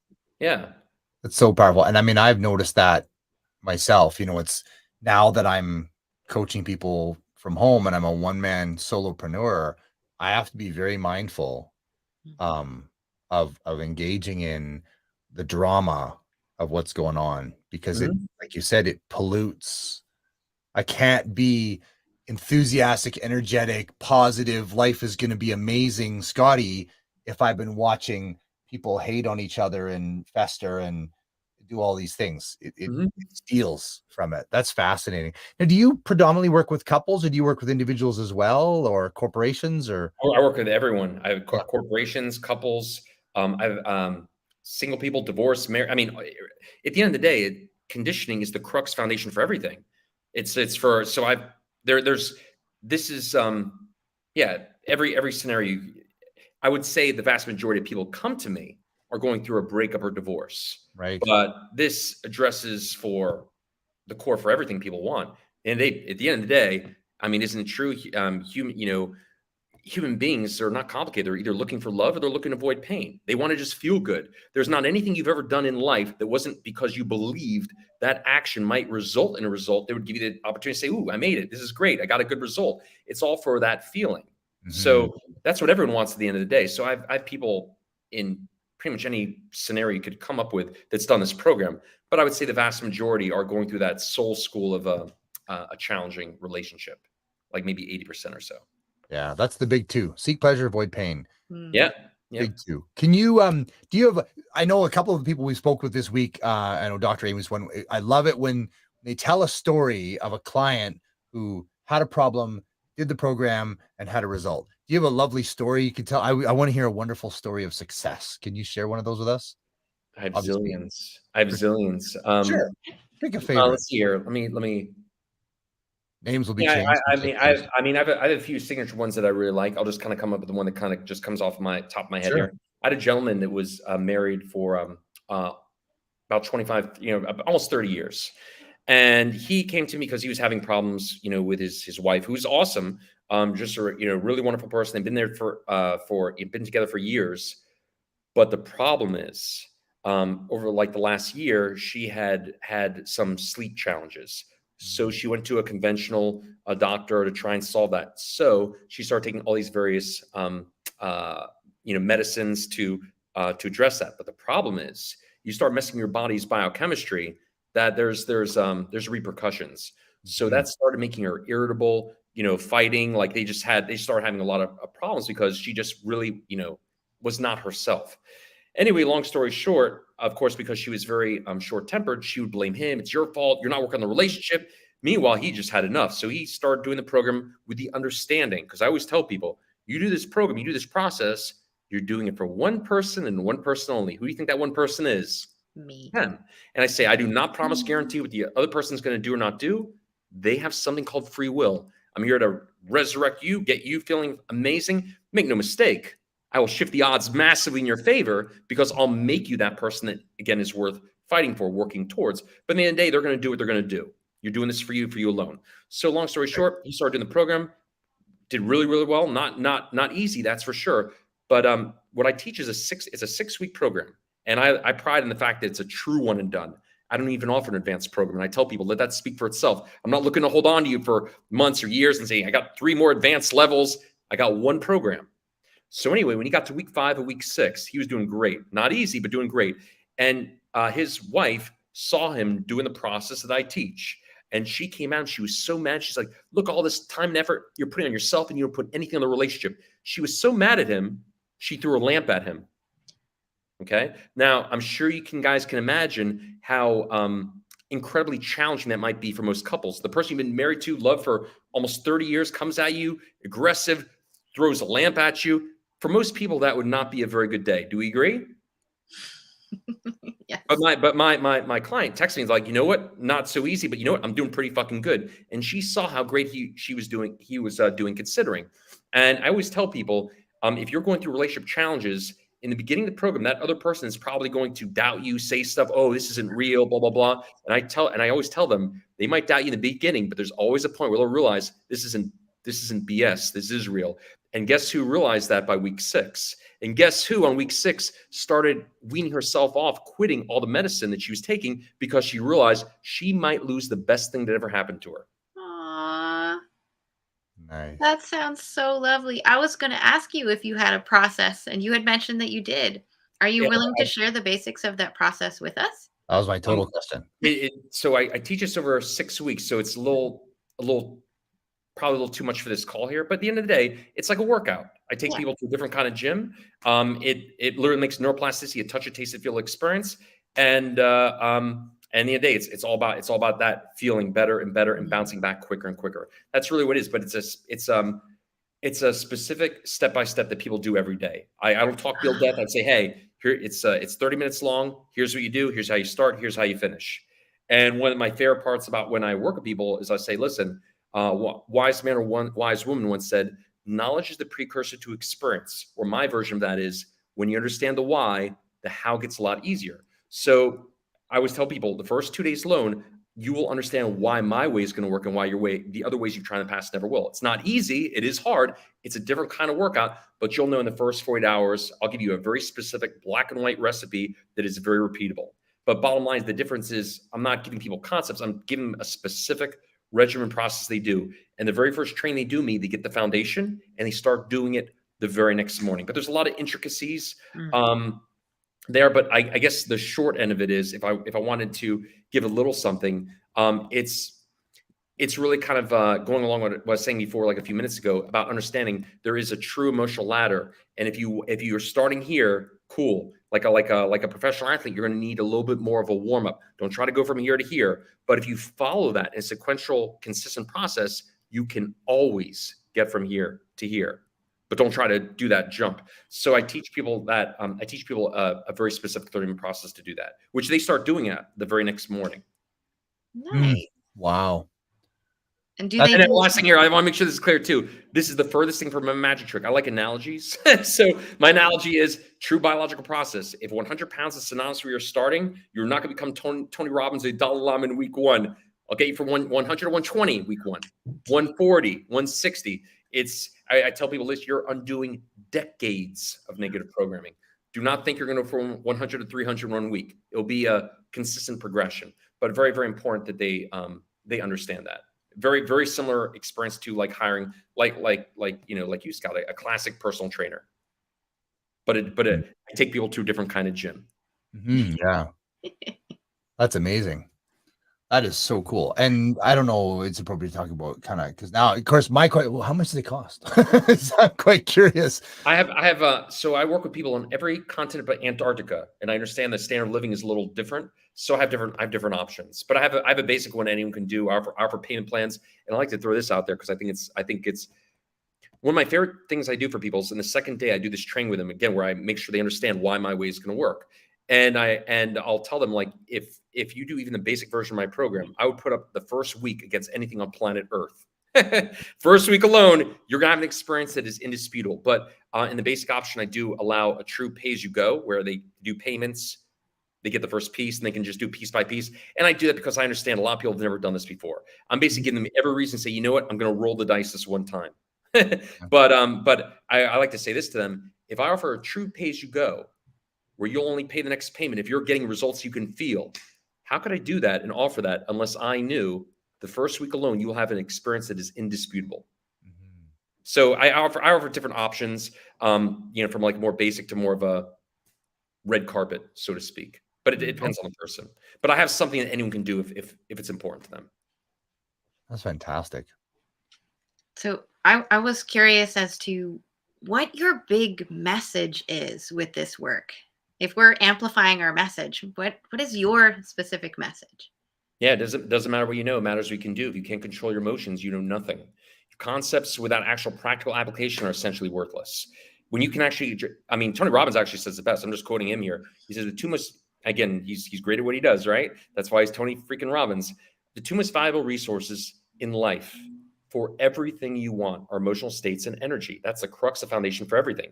When you feel great, you speak differently. When you feel great, you make different decisions. And when you have energy, when you have it as a consistent tool, you have gas in the gas tank. That's for everything. But it's interesting. Like, we're in such a society where people are so information loading based, but they have no way to actually execute. I have so many people that will do the program. They'll tell me, like, hey, I'm a coach. I coach this and coach that, but I can't do it myself. I'm like, that's because you haven't addressed the core. You have no gas in the gas tank. You don't have a practical way to do that. So my one message is very simple. You might have a lot of concepts, not you guys specifically, but like when I talk to someone, like, you might have a lot of great concepts, but how do you feel? If you don't feel so good, how's that therapist doing for you? How's that counselor doing for you? Aren't you going to them to feel better? I mean, if you're not feeling better, then you might want to reconsider the way you're going about it. Mhm. And, again, just staying with Tony Robbins here, he makes it really clear. It's like, it's funny. I've people do the program. They're Tony Robbins Platinum partners, and and they'll do the program. They've done all this stuff in the past. I'll say, listen, you're just not listening to what Tony told you to do. Tony does such an amazing job at shifting people's paradigms so they understand why their way has not been working in the past. That's why he's so motivational. It's like he does such a great job at conveying these very clear paths. And one thing Tony says is very clear. It's like, listen, if you want to win Wimbledon, go get Andre Agassi backing up your efforts. Don't think your local tennis coach can do it. Get that person as those 2mm shortcuts that can make your life a hell of a lot easier. So like my other message is like, if you want a Harvard life, go to Harvard. And we all know going to Harvard does not guarantee $1 million a year job, right? Right. But it does shift the odds in your favor tremendously. And the question we all have to ask ourselves in this finite existence we all live is, do you really believe you're worthy of the best tools and best life? Because words mean nothing, actions mean everything. And if your actions are not in line with how you want people to treat you, don't be surprised when people hit the exit button or upgrade. It's like they're looking to you to see how you treat yourself. If you treat yourself like a second-class citizen, why are you so surprised when you're just not getting valued and treasured? So you owe it to yourself to go all out for yourself. And there are no guarantees in this life, but there are clearly certain people that can shift the odds massively in your favor. And you owe it to yourself to work with those people. I got many messages, but those are a few. Those are some of my favorite ones. That's awesome. fine. You have such a great intensity. It's a lot of fun. I enjoy what I do. I think I have the best job on earth. I get to show people what they're really capable of. Yeah. How did you come by all of this knowledge? How did you come by this system? You just created this? This is amazing. Where did it come from? It's my own process, but it is a compilation of some of the creme de creme out there. I've been doing, involved in coaching for years. I mean, I've spent tons and tons of money doing everything. I mean, I've pretty much done it all at some level. I mean, I work side by side by some top relationship coaches, but again, I've more than paid my way with some of the creme de creme people out there. And so what I created is essentially I definitely, stand on the shoulders of giants. I definitely leverage, what I've learned from them, but I use that to create my own, practical step-by-step process. My process is mine. I would tell people you've not done anything like this one before, but it leverages some really great stuff out there. It's like Bruce Lee says, take what's useful, discard what isn't, make your own. So I made my own based on many years of working with some really great people. Yeah, it's like baking a cake. You grab ingredients from so many different people. Now you've got your own cake recipe, but there's pieces of everybody. My cake is delicious. That's awesome. And it's homemade. It's homemade. But I do buy the best ingredients from the other people in the past. Yeah, of course. Thank you for helping with these analogies. I love analogies. Yeah, for sure. I don't know, Laura, about how you're feeling. I feel like I need a watch. There used to be this movie in the 80s called The Girl, the Gold Watch and Everything. And this guy's grandpa passes away and he leaves him a gold watch. And when he sets it, time stops. Everybody but him, time stops. And I want that gold watch because I want to stop time and I want to take Lance's course and I want to take Dr. Amy's course and I want to take Dr. Joe Dispenza's course and or Joe Vitale's course. We've met so many amazing people. And I just think, wow, it'd be really cool to know what Lance is on about. This sounds so amazing, but I'm already taking like 6 courses at once and my brain would explode.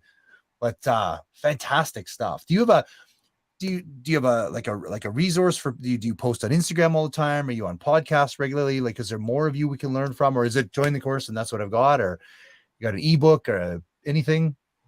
So I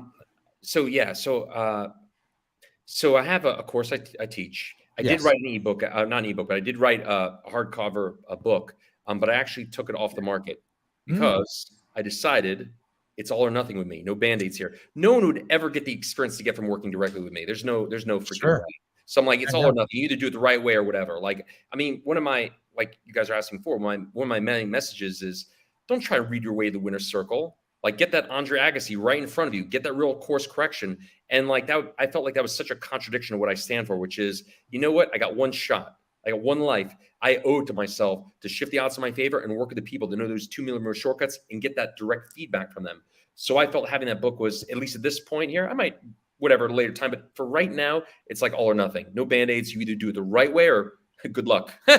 That's the way I look at it. So, anyway, Well, that's my question is based on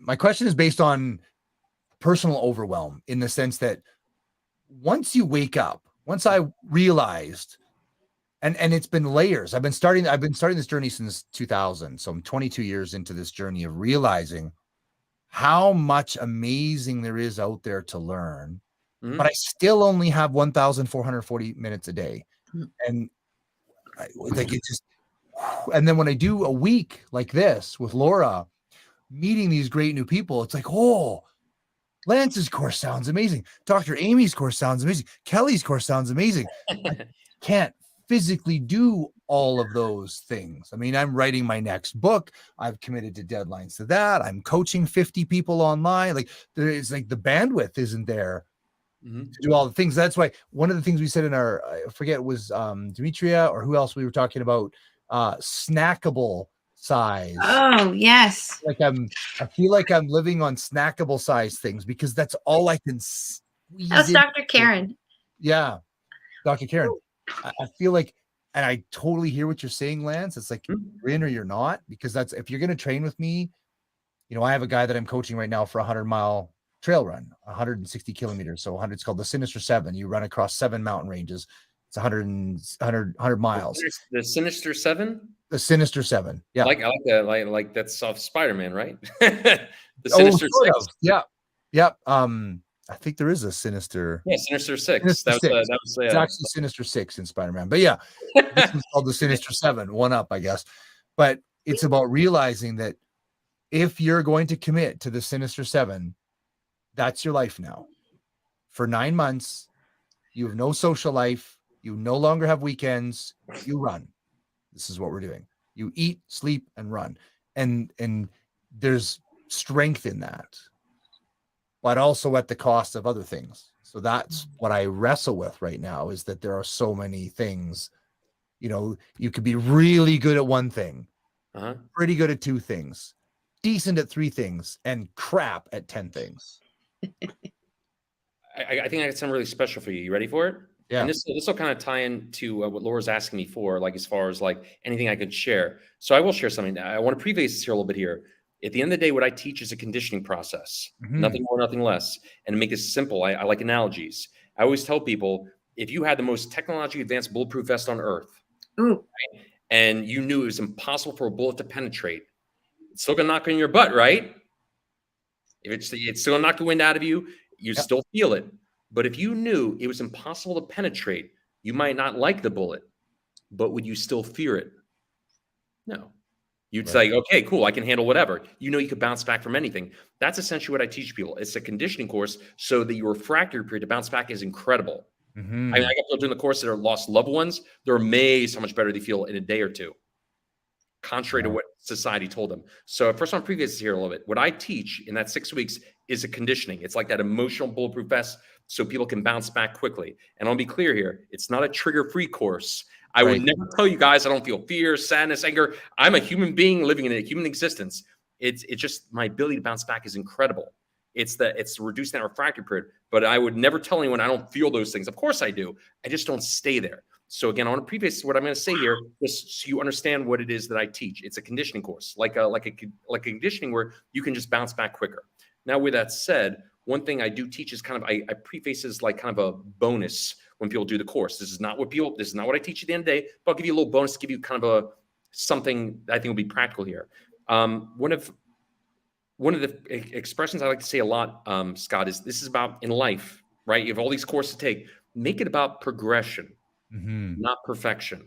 My own personal definition of life mastery is, what if, Scott, you could get better and better at enjoying every moment of your life every day, simply for the sake that you're conditioned that way, skilled that way. If you could get better and better at enjoying every moment of your life, regardless of who's in it, not in it, what happens, doesn't happen, doesn't that make you the master? Yep. So anyway, here's my point here. I'll teach you a cool little tool here. And again, this is not what I teach, the core of it, but just a little bonus here. At the end of the day, a lot of people talk about being in the now or present. Mhm. And this will help you with whatever course you choose next, Scott. This will help you with that. A lot of people talk about being here in the now. The truth is, very, very, very few people actually know how to do it in a practical way. But you will in about a second here. Mhm. When people get very anxious, think about the classic anxious person. What they're doing, they're breathing in a lot of oxygen. Their exhale is out of balance. They're breathing in a lot of oxygen. They're not breathing out enough carbon dioxide. So they're literally creating a chemical imbalance in their body by not watching their breathing. So if you literally do the opposite of what a anxious person does, you do like an inhale for 4 and then a nice slow exhale for 10. You're literally leveraging your body's biochemistry to create essentially a natural tranquilizer effect. So that alone will get you a lot more relaxed. So that's the first part. And it will work every time because it'll work with your body's biochemistry. But the real secret is the second part. Whenever you feel what you could call anxiety or tension, and you'll know you feel because you feel that undercurrent of tension in your body, kind of like what you're saying. They're like, oh my God, all these people to work with and all these classes take so little time. Whenever you feel that, the key to actually really enjoying that moment and getting back truly in that present moment, whatever you're doing, Scott, do it slower. If you're driving 55, go to 50. If you're walking somewhere, stop. And here's why that works. When someone is on autopilot, what does that mean? That means their brain's not in charge. You're literally just going through the motions. But for you to actually do something slower, you have to, by definition, re-engage your command center. So just by doing that alone, you are by definition out of autopilot. And so no matter what you decide to do, no matter which course you take next, you do this one little thing alone all day, every day, it'll make things a lot more enjoyable. Again, a lot of people talk about being here in the now, present, but again, very few people actually have a practical way to do it. And even if you notice I'm speaking to you here, I'm consciously, slowing down, deliberately talking a little slower. Life is not enjoyable when you're rushing through it. So that's something you can do. And again, that's not the course I teach. It's just an awesome little tool because I'm like, it's a shame when people live their whole life on autopilot. What a fucking shame. So what a great way for you to really embrace that next level of progression, whatever's progression for you, whatever the next course, you can make it a lot more enjoyable for yourself. I mean, where are you rushing to? What's the rush, right? Those schools were... so many of them. What, Scott? I said there seem to be so many things that are rushing, and it's interesting. I've realized after 18 years of running a gym with 30 staff and 800 members, and now that's gone, but I still have that habit of always being in panic mode, and it's about settling down. There's no rush and picking and choosing. Lance, you're definitely I'm putting you in the queue. I've got a few balls rolling that need to complete. You know what I mean? Because it would just be irresponsible to go, well, I know I spent $12,000 on that course, but I'm going to abandon it to do Lance's course. I'm going to finish some things, and then you're on my queue to jump in because I'm super, super curious. And so it's refocushappiness.com. Am I right? Yes, it's refocus, REFOCUS on happiness.com. Yep. You can go there. And I have on my YouTube channel, I love to tell people, Steve Martin has a great phrase, Scott. He says, be so good at what you do, people cannot ignore you. I have so many videos of people and we're not talking like 2-minute videos, like hour long. This is the best thing ever did, period. I have so many of those. I believe the only person who would not want to do this process must be a glutton for punishment. Why would you not want that? So, but yeah, it's refocusonhappiness.com. But I have tons of stuff on YouTube, Facebook. I mean, I make it really obvious for people. I just always make sure they understand this is not easy. It is certainly not a magic trick. It is a different kind of workout. I will take you to a different kind of gym. But the first place someone could go to learn more, see some videos would be on refocusonhappiness.com. Oh, that is awesome. And that tool that you had mentioned really ties in with the conversations that we've had before, especially with Amy, where it's working with your vagus nerve. It's working with your flight or fright response. And it's that autonomic nervous system where we can change that chemistry within us and choose to be more relaxed versus choose to be in stress mode. I did have a question. The people who come here, they're talking about their message. They want to be able to amplify that to their audience. So they're looking for clients. And you had mentioned the elevator of emotions, or the ladder, sorry, is the word that you used. What would you say to people who are in desperation mode as they're speaking on a stage or in a podcast, or when they're trying to sell from that desperation mode? Do you have any advice for them? I mean, the advice is simple. It's like you might find out you had a muscle you never knew you had before. If you're consistently having challenges with fear, sadness, doubt, you just haven't. I mean, I'm not a doctor. I'm not a therapist. I'm not a counselor. And I've had many doctors, for example, within 2 weeks quit Prozac. I've had people quit. I mean, I've had tons of these. And I always tell people, like, I cannot legally, ethically tell you I cure depression, cure anxiety, but I've had tons of those people you go to that it will tell you straightforward all their stuff they came off of. So the analogy I do give people, because I have to be very careful how I choose my words, I'll say, listen, if you, again, it's going to your question here, if you your whole life were riddled with fear, anxiety, whatever, well, let's take the analogy here. Let's just say your whole life you were very weak, you were not athletic, right? I mean, would it really be fair, Laura, to tell people that you have small muscle syndrome, that you have a muscle deficiency? I mean, is that really an accurate depiction of your situation? Or is the truth, you just never went to the freaking gym before? You might just find out you had a muscle you never knew you had before. So when people are having that, it's like, well, what do you want? You want the big muscles? You'd clock in your time in the gym, right? Maybe there's a different gym you need to go to. And remember, if it's true for them, it can be true for you too. I'll share one last little fun thing here that I think you'll appreciate as well. Again, I've done like vast majority of the programs on the planet. And one of those people that I think is really a true treasure, like I mentioned Tony Robbins before, was Dr. Joe Dispenza.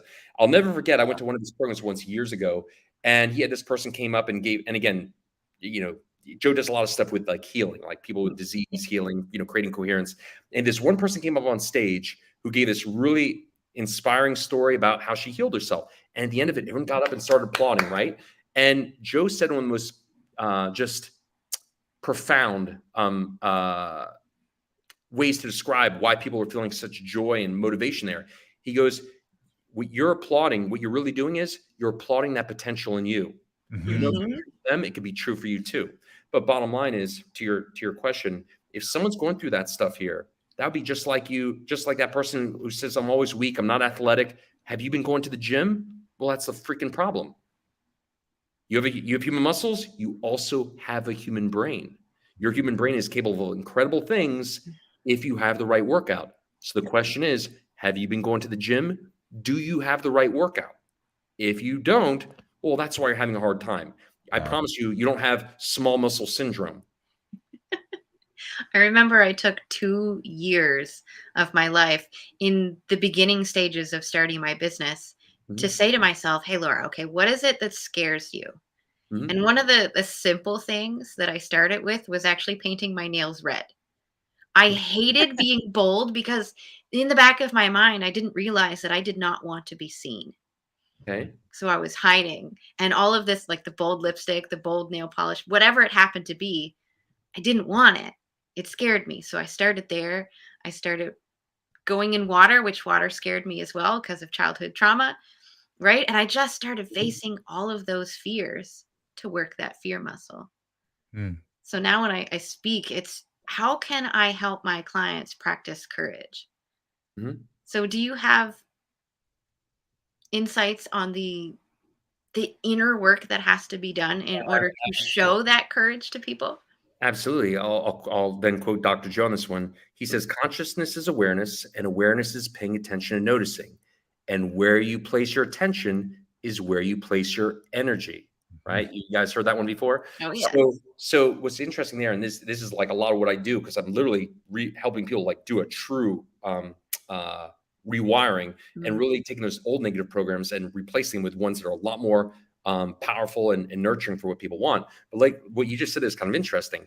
For many years, you didn't want to be seen, and painting your nails was a challenging thing for you because it meant you were kind of, to some degree, hey, see me, you're putting yourself out there. But what's really interesting about that is such a great example of like how people are programmed for complete nonsense. Think about, Laura, if you take a baby that under 1 year of age has no problem at all making eye contact with anyone. They'll smile at you, they'll engage, you'll laugh.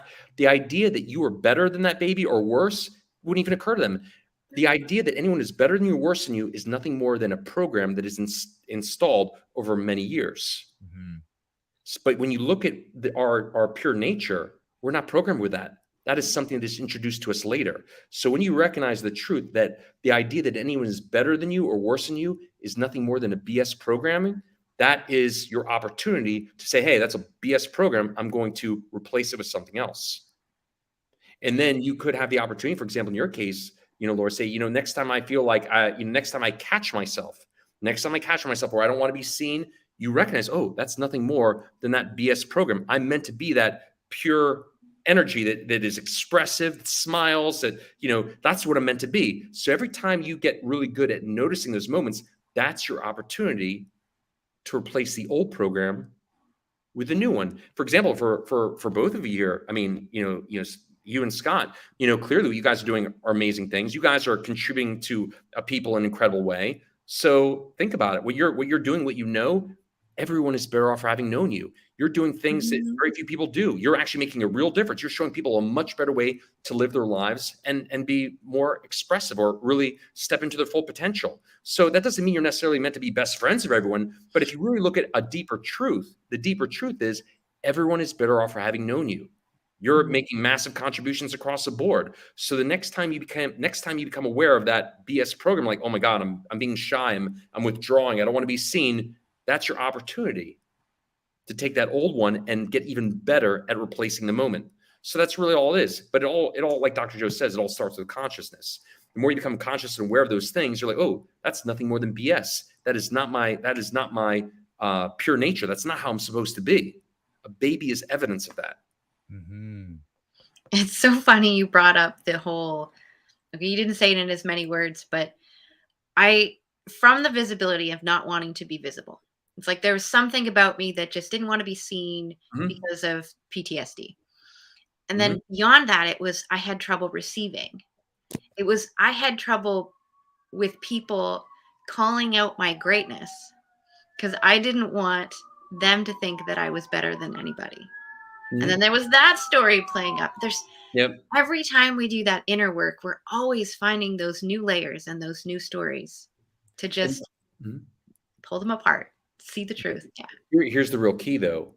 Once you uncover that, how are you going to replace it? You have to have a specific way to replace it, a specific, repeatable, consistent way to replace it in the moment. That's the key. Yeah. See, I cringe when people tell me they're going to like these conventional wisdom things. And they're like, oh, I'm finding out why I've had these problems for years. Great. Are they teaching you how to fix it?